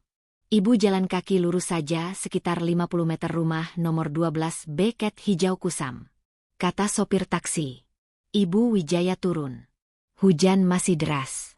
Dia menarik koper besarnya menyusuri jalan paving yang becek. Sepatu mahalnya kotor terkena lumpur selokan yang meluap. Beberapa warga kampung yang sedang berteduh di pos ronda menatapnya heran. Siapa nenek-nenek bule nyasar ini, pikir mereka. Akhirnya dia sampai di depan rumah nomor 12B. Rumah itu kecil. Terasnya sempit hanya cukup untuk parkir 1 motor. Atapnya terlihat tua. Tapi dari jendela kaca nako yang buram terpancar cahaya lampu kuning yang hangat. Sayup-sayup terdengar suara orang mengaji dari dalam. Suara Raka yang sedang melantunkan ayat suci Al-Quran. Kaki Ibu Wijaya gemetar hebat. Dia berdiri di depan pintu kayu yang catnya sudah mengelupas. Tangannya terangkat ragu-ragu untuk mengetuk. Tok, tok, tok. Dia mengetuk pelan. Sangat pelan. Hampir tertelan suara hujan. Tidak ada jawaban. Dia mengetuk lagi lebih keras. Tok, tok, tok. "Assalamualaikum." Suaranya serak dan lemah. Suara ngaji di dalam berhenti. Terdengar langkah kaki mendekat. Jantung Ibu Wijaya seolah berhenti berdetak. Pintu itu perlahan terbuka. Ceklek. Dan di sanalah dia berdiri. Laras. Menantu desanya. Laras memakai daster batik sederhana dan kerudung instan. Wajahnya polos tanpa makeup.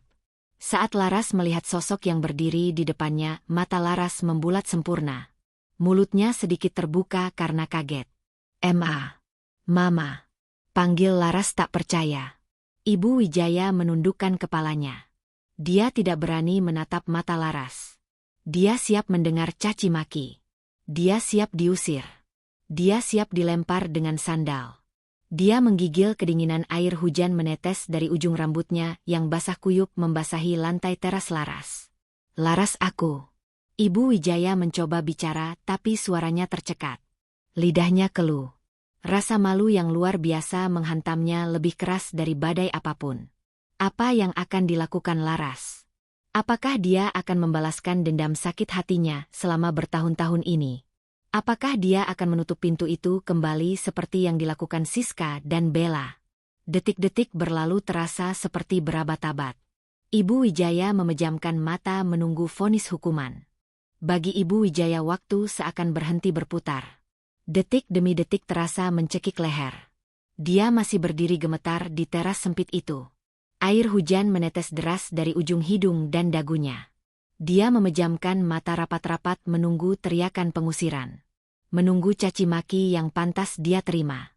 Dalam benaknya dia sudah membayangkan Laras akan meludahinya atau membanting pintu tepat di depan wajahnya. Namun yang terjadi selanjutnya sungguh di luar nalar manusia yang terbiasa hidup dengan hitung-hitungan untung rugi. Laras tidak berteriak. Laras tidak mencaci. Tanpa satu kata pun Laras langsung meraih tangan Ibu Wijaya yang dingin dan kaku. Tangan kasar gadis desa itu menggenggam erat jari-jari lentik yang dulu sering menunjuk-nunjuk wajahnya dengan hinaan. Laras menarik tubuh mertuanya yang basah kuyup itu masuk ke dalam rumah. "Mas Raka!" teriak Laras panik. "Mas Raka, cepat ke sini.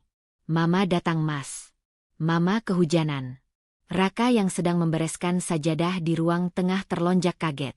Dia berlari ke pintu depan. Matanya terbelalak melihat pemandangan di depannya. Ibunya, Nyonya Wijaya yang agung, kini berdiri di ruang tamu kontrakannya yang sempit dalam keadaan menyedihkan. Basah, kotor, dan terlihat sangat tua. "Mama." Raka terpekik. Dia langsung menyambar tubuh ibunya yang hampir limbung. "Ya Allah, Emma. Mama kenapa bisa sampai sini? Mana mobil Mama? Mana Siska? Mana Bella?" Ibu Wijaya tidak sanggup menjawab. Bibirnya membiru karena kedinginan dan syok. Giginya bergemeretuk. Tubuhnya menggigil hebat bukan hanya karena dinginnya hujan tapi karena rasa malu yang meremukkan tulang belulangnya. "Mas, jangan tanya-tanya dulu," sela Laras tegas. "Mama kedinginan. Mas, tolong ambilkan handuk kering di lemari. Cepat, Mas.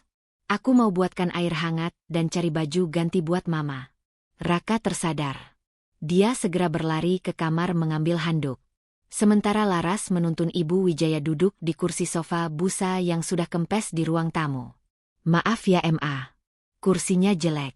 Duduk dulu ya, Ma." "Laras, ambilkan baju," ucap Laras lembut.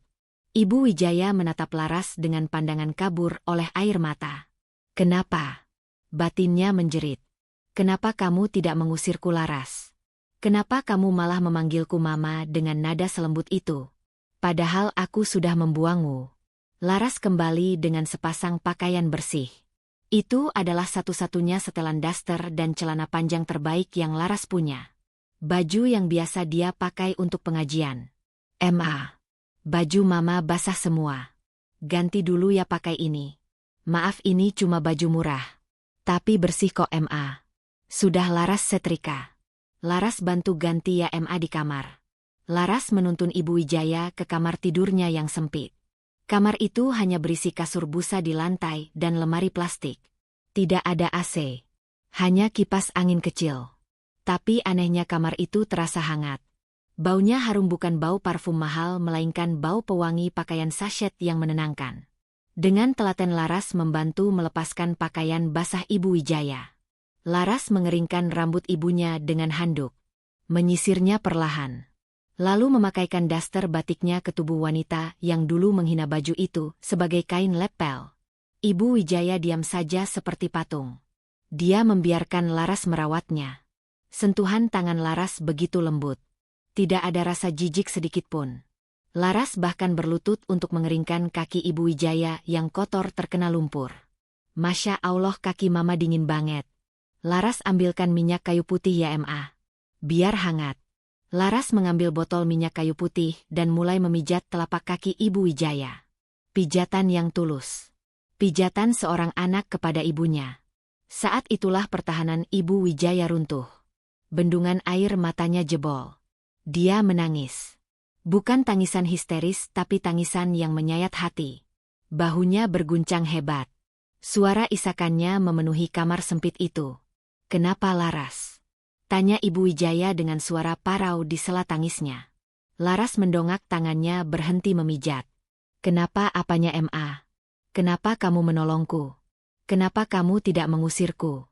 Aku ini iblis, Laras. Aku sudah jahat sama kamu. Aku menghina orang tuamu. Aku melempar piringmu. Aku membuangmu dan Raka ke jalanan. Kenapa kamu masih mau menyentuh kakiku yang kotor ini?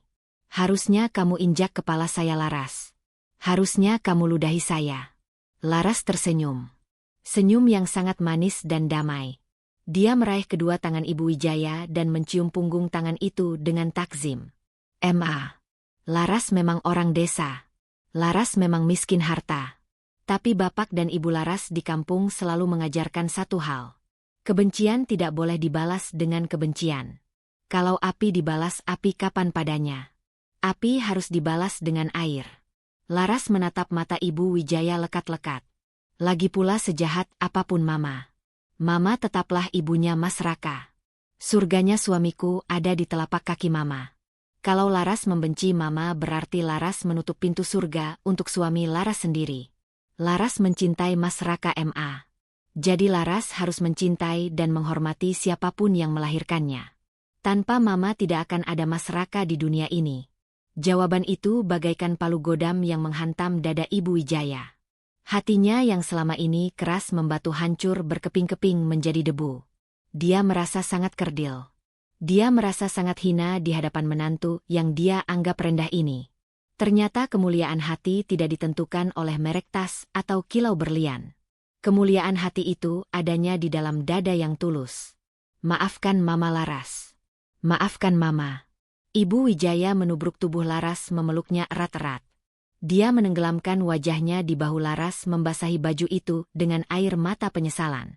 Siska yang aku kasih tas Hermes mengusirku. Bella yang aku kasih berlian memberiku uang 100.000 dan membiarkanku kehujanan. Tapi kamu yang aku kasih piring plastik dan caci maki malah memberiku tempat berteduh dan kehangatan. Ya Allah ampuni dosa hamba. Ampuni hamba. Raka yang berdiri di ambang pintu kamar menyaksikan adegan itu dengan air mata bercucuran. Dia berjalan mendekat lalu ikut bersimpuh memeluk kedua wanita yang paling dia cintai itu. Sudah MA. Sudah. Allah Maha Pengampun. Raka dan Laras sudah memaafkan Mama sejak dulu. Kata Raka terisak. Malam itu di gubuk kontrakan yang reot terjadi sebuah pemandangan yang menggetarkan langit. Seorang mantan nyonya besar menangis bersimpuh di kaki menantu miskinnya memohon ampunan.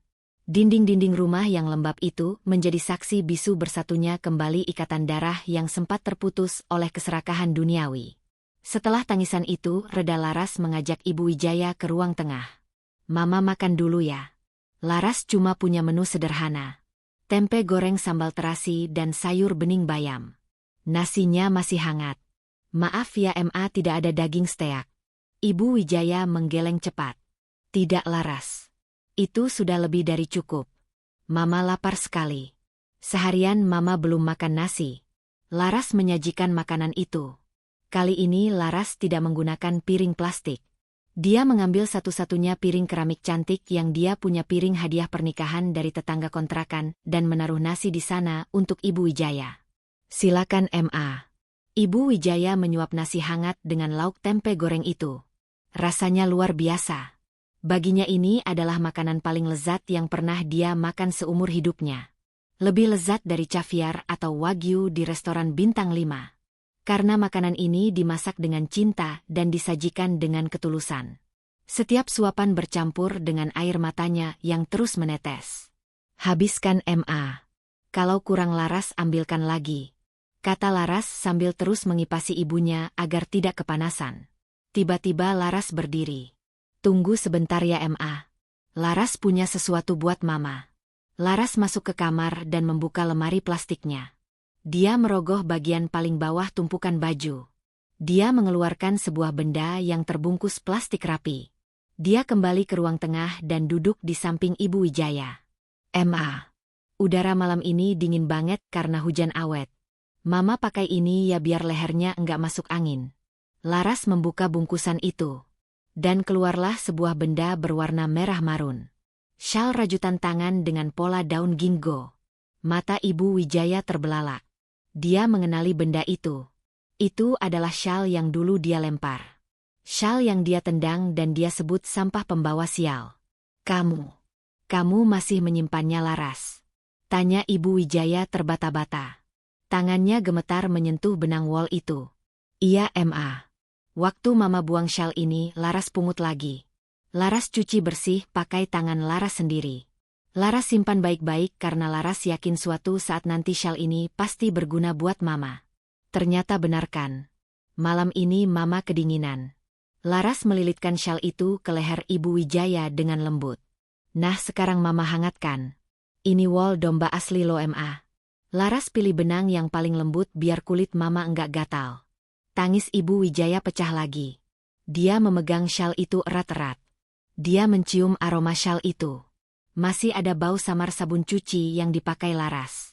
Syal ini bukan sampah. Syal ini adalah selimut kasih sayang yang selama ini dia tolak. Terima kasih Laras. Terima kasih nak. Ini hadiah terindah yang pernah mama terima. Tas Hermes Siska dan berlian Bella tidak ada harganya dibandingkan syal ini. Mereka bertiga duduk berpelukan di ruang tamu sempit itu. Ditemani suara rintik hujan yang mulai mereda. Malam semakin larut namun hati mereka terasa terang benderang. Setelah suasana tenang Ibu Wijaya tiba-tiba melepaskan pelukannya. Dia menghapus sisa air matanya dengan ujung syal itu. Wajahnya yang tadi terlihat rapuh kini perlahan berubah. Sorot matanya kembali tajam namun kali ini bukan tajam karena kebencian melainkan tajam karena sebuah ketegasan. Dia menatap Raka dan Laras bergantian. Raka, Laras, ada sesuatu yang harus mama ceritakan pada kalian. Sesuatu yang sebenarnya mama sembunyikan rapat-rapat. Tentang apa Ma? Tentang hutang perusahaan. Tenang Ma. Kita bisa cicil pelan-pelan. Kita hadapi bareng-bareng. Jawab Raka menenangkan. Ibu Wijaya menggeleng. Bukan Raka. Ini bukan soal hutang. Ibu Wijaya merogoh saku tersembunyi di balik daster batiknya yang tadi dia pindahkan dari pakaian lamanya. Dia mengeluarkan sebuah ponsel pintar model terbaru yang dia matikan sejak tadi siang. Dia menekan tombol power. Layar menyala. Dia membuka sebuah aplikasi perbankan luar negeri dan menunjukkan layarnya kepada Raka. Raka lihat angka ini. Raka menyipitkan mata melihat layar kecil itu. Dia membaca deretan angka yang sangat panjang. Nolnya berderet banyak sekali. Ini apa Ma? Ini saldo siapa? Raka ternganga. Laras ikut mengintip dan menutup mulutnya kaget.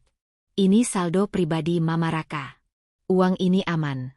Tidak tersentuh hukum karena ini warisan dari kakekmu yang Mama simpan di Swiss sejak puluhan tahun lalu. Nilainya ratusan miliar.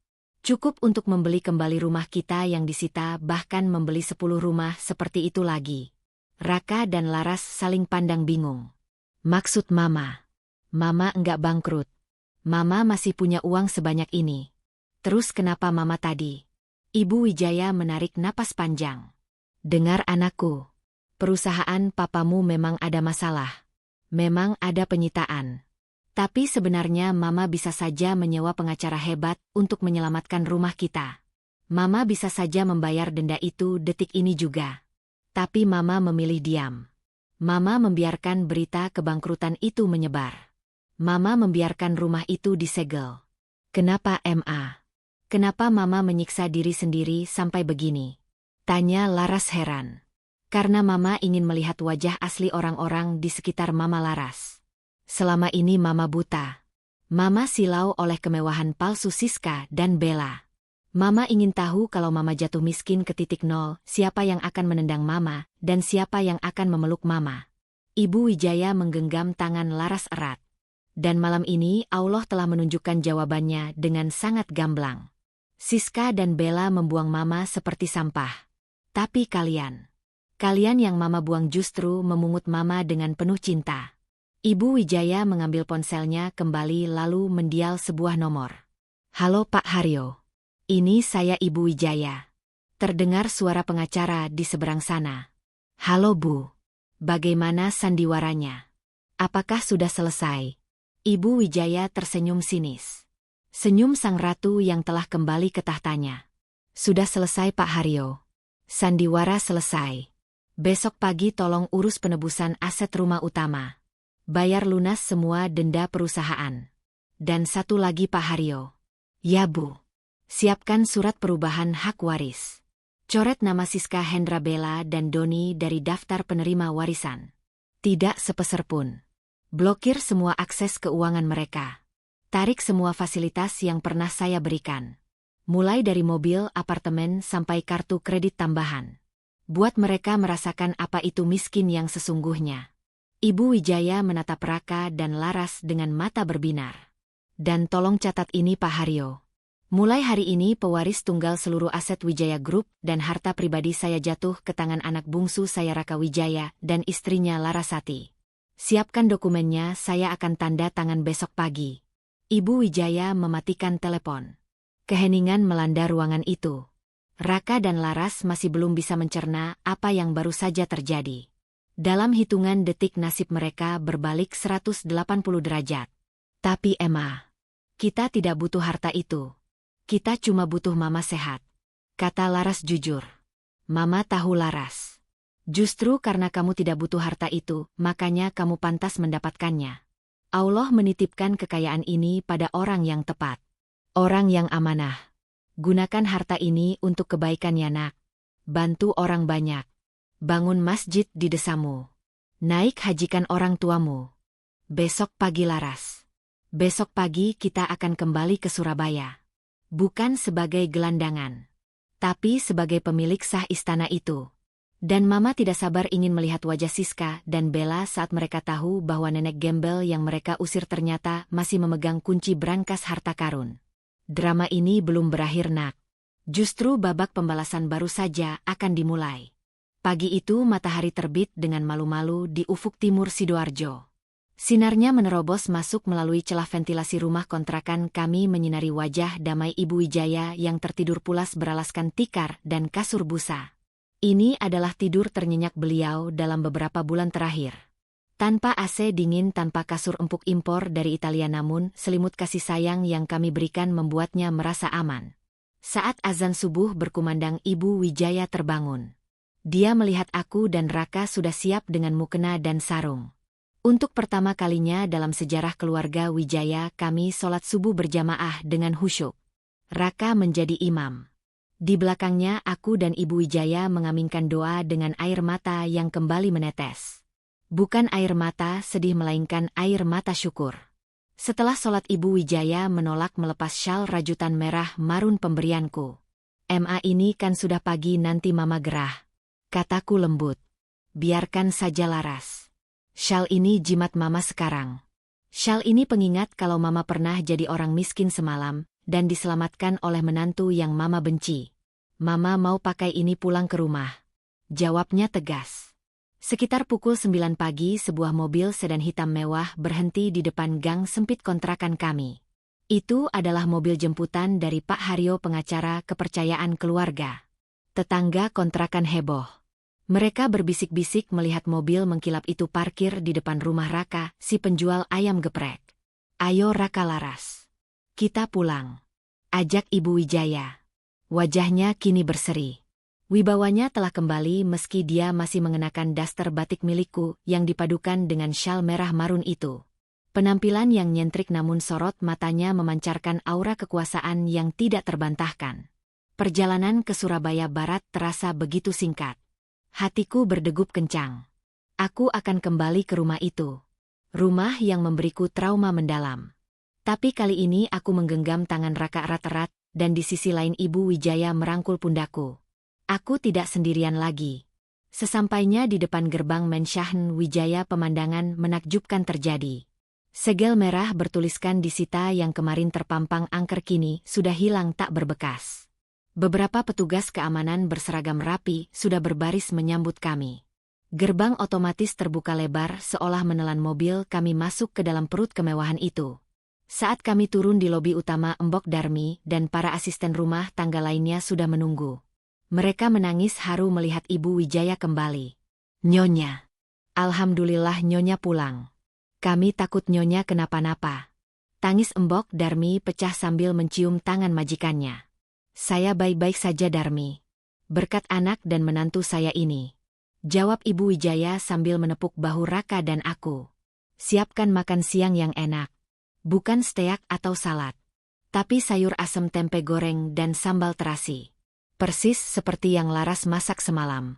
Saya mau menu itu jadi menu wajib di rumah ini setiap minggu," perintah Ibu Wijaya. "Baiknya.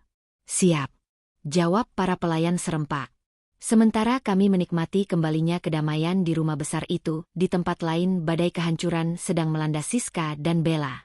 Di sebuah hotel bintang 5 di pusat kota Surabaya, Siska sedang menikmati sarapan prasmanan dengan rakus. Dia berusaha melupakan kejadian pengusiran mertuanya kemarin. Dia pikir hidupnya akan aman-aman saja dengan sisa uang di rekening pribadinya. Tiba-tiba saat dia hendak membayar tagihan tambahan untuk spa, pelayan hotel datang dengan wajah tidak enak. "Maaf Ibu Siska. Kartu kredit Ibu declined. Ditolak oleh sistem." Siska melotot. "Apa? Jangan sembarangan ya. Limit saya itu unlimited. Coba gesek lagi. Mesin kamu kali yang rusak." Pelayan itu mencoba lagi. Tetap gagal. "Maaf Bu. Keterangannya kartu diblokir oleh bank penerbit.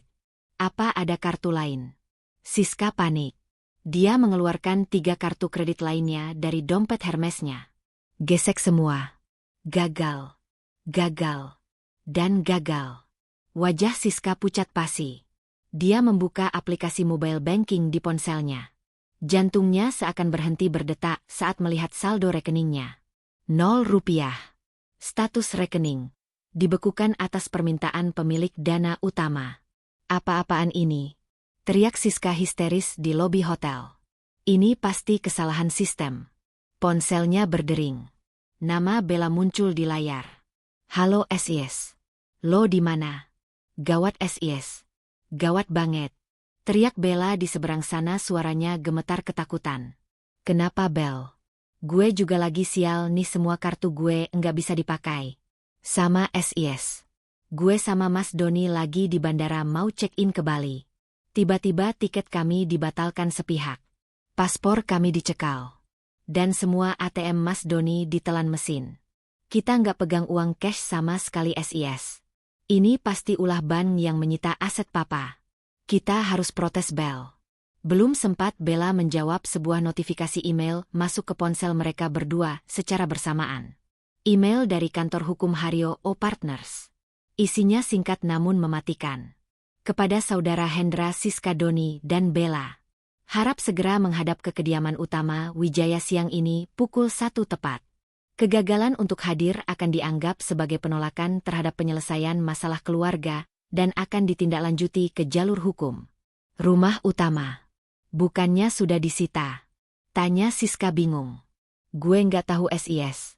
Jangan-jangan Mama. Jangan-jangan Mama meninggal terus kita disuruh kumpul buat warisan." Celetuk Bella ngawur.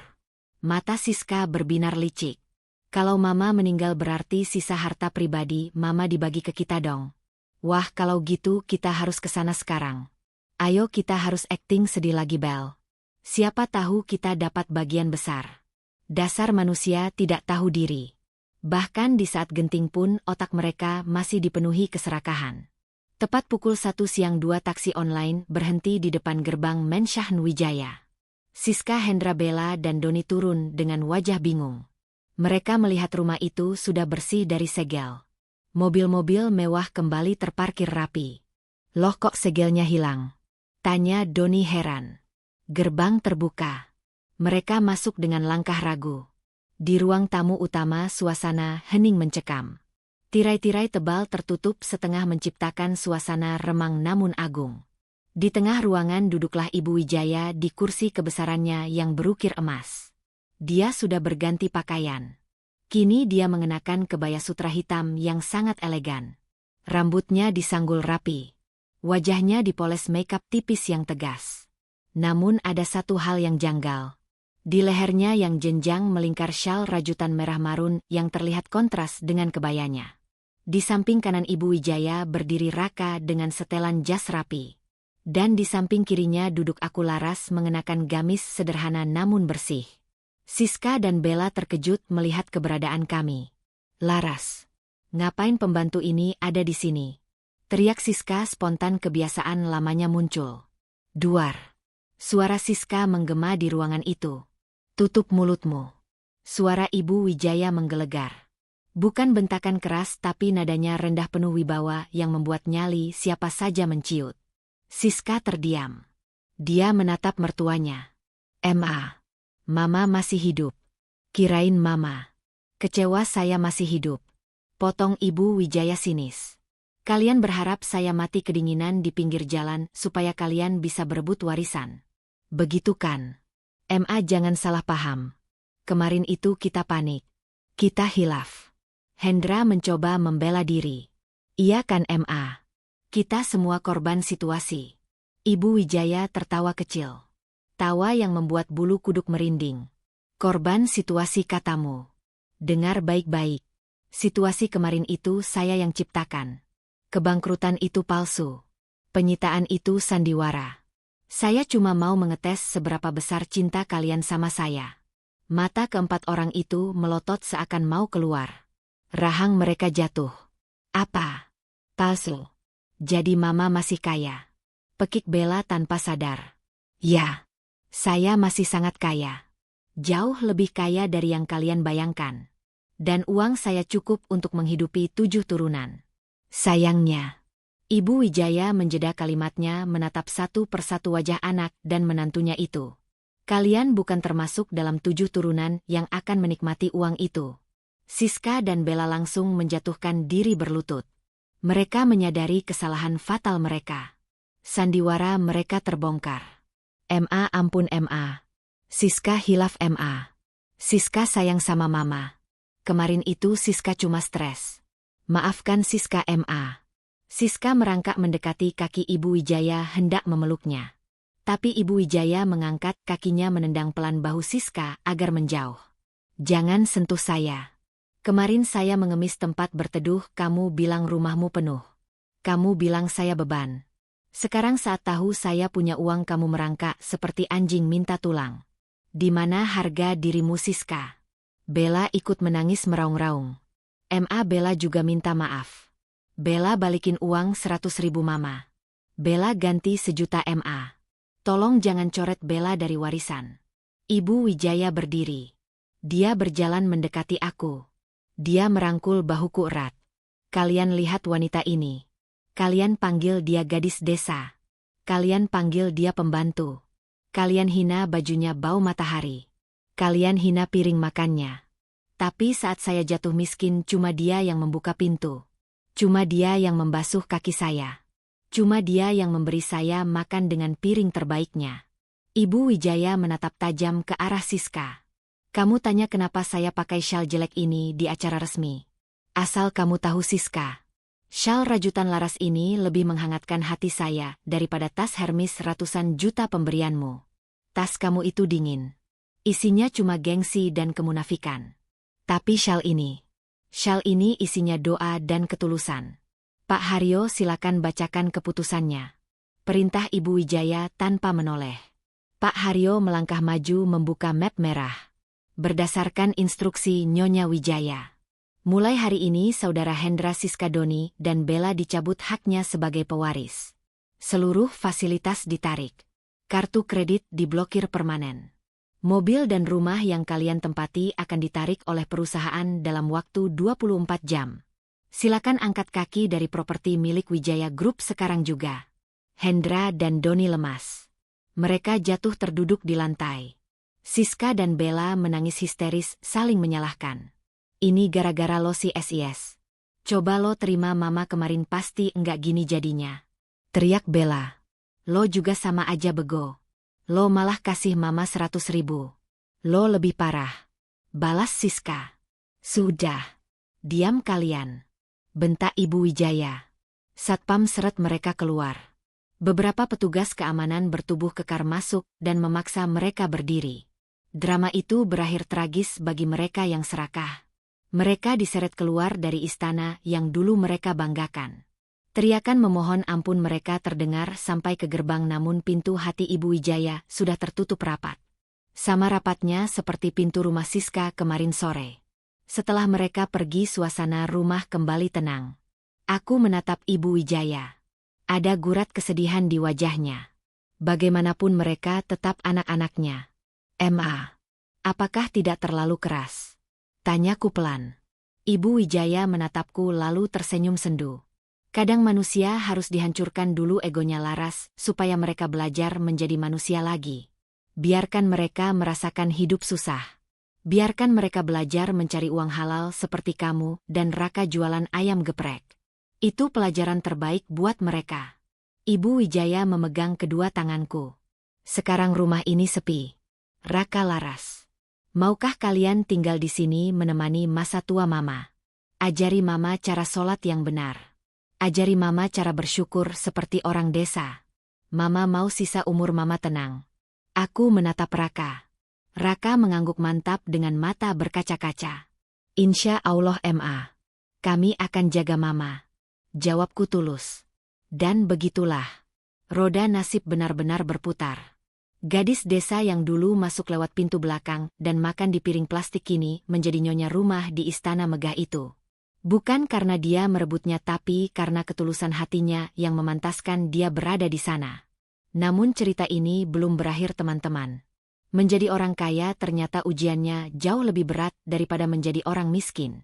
Laras akan menghadapi babak terakhir di mana dia harus membuktikan bahwa harta tidak akan mengubah sifat aslinya. Dan sebuah kejutan terakhir dari masa lalu akan datang menguji keutuhan keluarga ini. 3 bulan telah berlalu sejak badai besar mengguncang dan membersihkan istana keluarga Wijaya. Suasana rumah megah di Surabaya Barat itu kini berubah total. Tidak ada lagi pesta-pesta sosialita yang memamerkan tas kulit buaya atau berlian seharga mobil.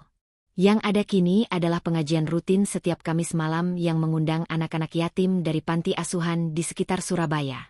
Lantai marmer yang dulu dingin kini sering terasa hangat oleh jejak kaki orang-orang yang datang untuk berdoa.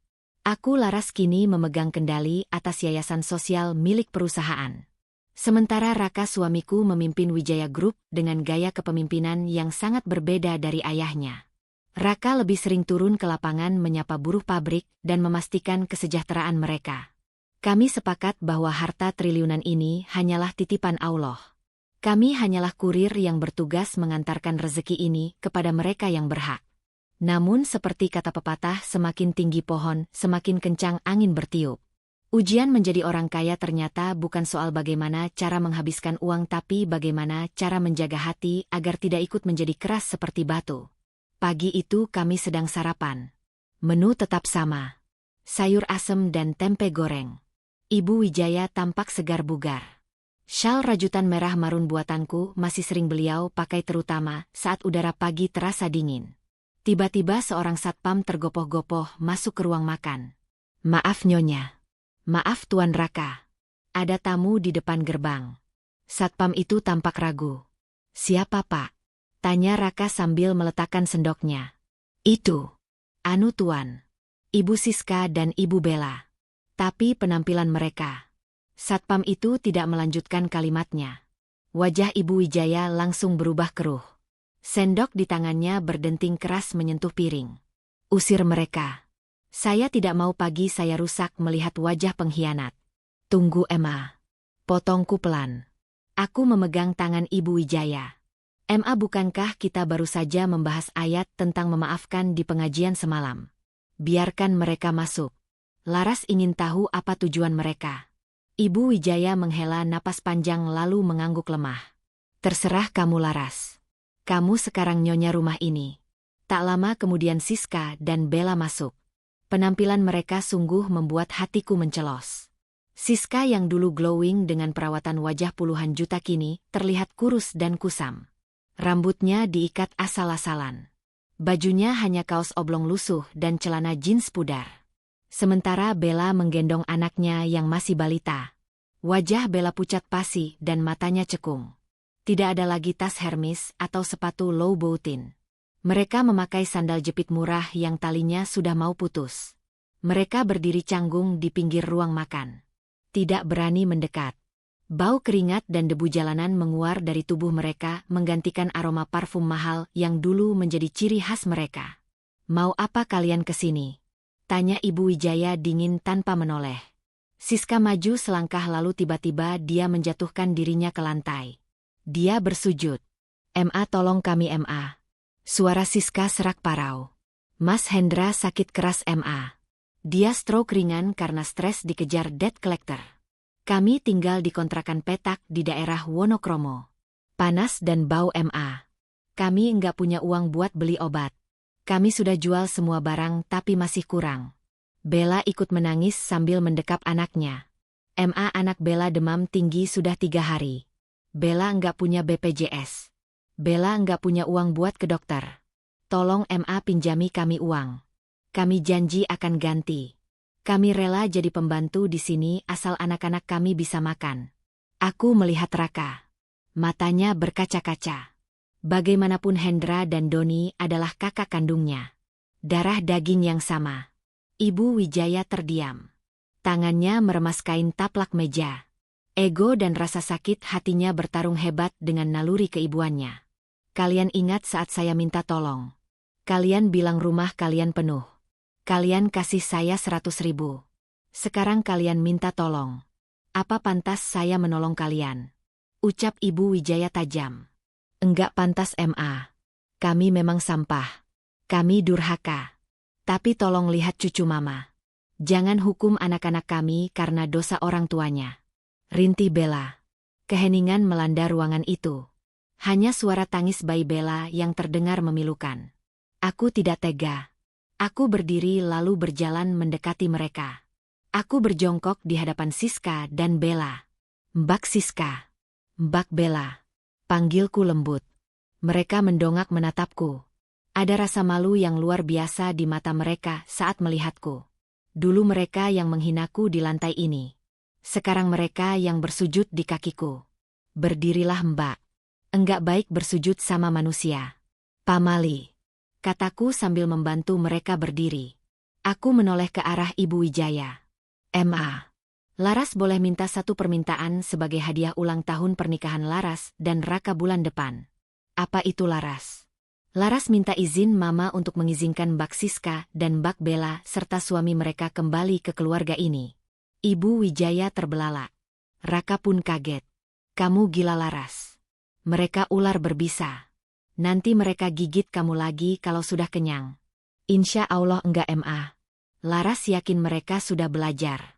Lagi pula MA kalau kita membiarkan saudara kita kelaparan padahal kita tidur di atas tumpukan uang nanti Allah marah sama kita. Harta ini ujian MA. Memaafkan orang yang menzolimi kita adalah tingkatan sabar yang paling tinggi. Aku menatap Siska dan Bella. Tapi ada syaratnya. Kalian tidak akan kembali sebagai nyonya besar yang ongkang-ongkang kaki. Kalian harus bekerja. Mas Hendra dan Mas Doni setelah sembuh harus bekerja di gudang pabrik, mulai dari level staf biasa. Mbak Siska dan Mbak Bella kalau mau tinggal di sini harus bantu mengurus rumah. Tidak ada pembantu khusus buat kalian. Kalian harus masak dan nyuci sendiri. Fasilitas mewah dicabut. Gaji kalian sesuai UMR Surabaya. Bagaimana? Siska dan Bella saling pandang. Mereka mengangguk cepat sambil menangis. Mau Laras. Kami mau. Asal kami bisa makan dan punya tempat berteduh. Kami janji akan kerja keras. Terima kasih Laras. Terima kasih. Kamu memang malaikat. Maafkan mulut jahat kami dulu. Ibu Wijaya akhirnya luluh melihat ketegasan sekaligus kelembutan hatiku. Dia mengangguk pelan. Baiklah. Kalau Laras sudah bilang begitu Mama tidak bisa menolak. Tapi ingat. Satu kali saja kalian berulah. Satu kali saja kalian sombong. Detik itu juga kalian angkat kaki selamanya. Terima kasih MA. Terima kasih. Hari itu menjadi hari rekonsiliasi besar keluarga Wijaya. Kami segera mengirim ambulans untuk menjemput Mas Hendra di kontrakan kumuh itu dan membawa anak Bella ke rumah sakit terbaik. Biaya kami tanggung. Ternyata kebahagiaan terbesar bukan saat kita bisa membeli barang mewah tapi saat kita bisa mengangkat derajat saudara kita yang jatuh. Melihat Siska dan Bella kini rajin sholat dan mau belajar masak di dapur bersamaku adalah pemandangan yang jauh lebih indah daripada melihat mereka pamer tas Hermes. Namun kejutan dari masa lalu yang sesungguhnya baru saja akan terungkap. Seminggu kemudian saat kami sedang membereskan ruang kerja almarhum Papa Wijaya untuk direnovasi Raka menemukan sebuah brankas kecil tersembunyi di balik lukisan dinding. Brankas itu tua dan berdebu. Kami memanggil tukang kunci untuk membukanya. Jantungku berdebar. Apa isinya? Emas batangan, berlian, atau surat hutang? Saat brankas terbuka isinya sungguh di luar dugaan. Bukan emas. Bukan uang. Melainkan sebuah kotak kayu usang dan sebuah surat yang kertasnya sudah menguning. Raka membuka surat itu. Tulisan tangan almarhum Papa Wijaya yang tegak bersambung terlihat jelas. Untuk istriku tercinta dan anak-anakku. Jika kalian membaca surat ini berarti aku sudah tiada. Istriku, aku tahu kamu mendidik anak-anak dengan keras agar mereka tangguh. Tapi aku melihat Siska dan Bella mulai melupakan akar mereka. Mereka silau oleh harta. Aku khawatir suatu saat keluarga ini hancur karena keserakahan. Karena itu aku menyimpan benda paling berharga dalam hidupku di kotak kayu ini. Benda yang menjadi saksi awal mula kejayaan Wijaya Group. Siapapun anak atau menantuku yang bisa menghargai kesederhanaan. Siapapun yang tidak jijik memegang benda ini. Dialah yang pantas memimpin warisanku. Papa. Raka dengan tangan gemetar membuka kotak kayu itu. Air mataku menetes seketika saat melihat isinya. Di dalam kotak bludru itu tergeletak sebuah cangkul kecil yang sudah karatan dan sepasang sandal jepit karet yang sudah tipis. Itu adalah cangkul yang dipakai Papa Wijaya saat pertama kali menjadi kuli bangunan di Surabaya 40 tahun lalu. Dan sandal jepit yang beliau pakai saat merantau dari desa. Ada tulisan kecil di gagang cangkul itu. Jangan lupa asalmu. Ibu Wijaya menangis tersedu-sedu memeluk cangkul itu. Dia ingat masa-masa sulit dulu menemani suaminya berjuang dari nol. Masa di mana mereka makan nasi garam berdua. Kemewahan telah membuatnya lupa pada cangkul karatan ini. Siska dan Bella yang ikut melihat kejadian itu menunduk malu. Mereka sadar betapa kerdilnya mereka selama ini. Mereka menghina orang desa padahal kekayaan yang mereka nikmati berasal dari keringat seorang kuli bangunan yang berjuang demi keluarganya. Benda ini menjadi tamparan keras sekaligus pengingat abadi bagi kami semua. Bahwa di atas langit masih ada langit. Dan di bawah kaki kita ada tanah tempat kita berasal dan tempat kita akan kembali. 6 bulan kemudian. Bandara Internasional Juanda Surabaya dipenuhi isak tangis haru. Hari ini aku, Raka, Ibu Wijaya serta bapak dan ibuku dari Desa Pujon akan berangkat ke Tanah Suci untuk menunaikan ibadah Haji Plus. Ini adalah janji Raka dulu. Siska dan Bella mengantar kami sampai pintu keberangkatan. Penampilan mereka sudah jauh lebih sederhana dan sopan. Wajah mereka terlihat lebih damai. Hati-hati ya Ma. Doakan kami di sana. Kata Siska tulus sambil memeluk Ibu Wijaya. Iya nak. Jaga rumah. Jaga amanah. Jawab Ibu Wijaya lembut. Raka menggenggam tanganku erat saat kami berjalan menuju pesawat. Terima kasih sayang. Bisik Raka. Terima kasih untuk apa Mas? Terima kasih sudah menjadi pintu yang terbuka saat dunia menutup pintunya untuk kami. Terima kasih sudah mengajarkan kami bahwa kekayaan sesungguhnya bukan apa yang ada di saku tapi apa yang ada di hati. Aku tersenyum menatapnya. Mataku basah. Aku teringat diriku yang dulu. Gadis desa yang datang dengan baju bau matahari dan disambut dengan piring plastik. Siapa sangka piring plastik itu kini berubah menjadi tiket menuju Baitullah.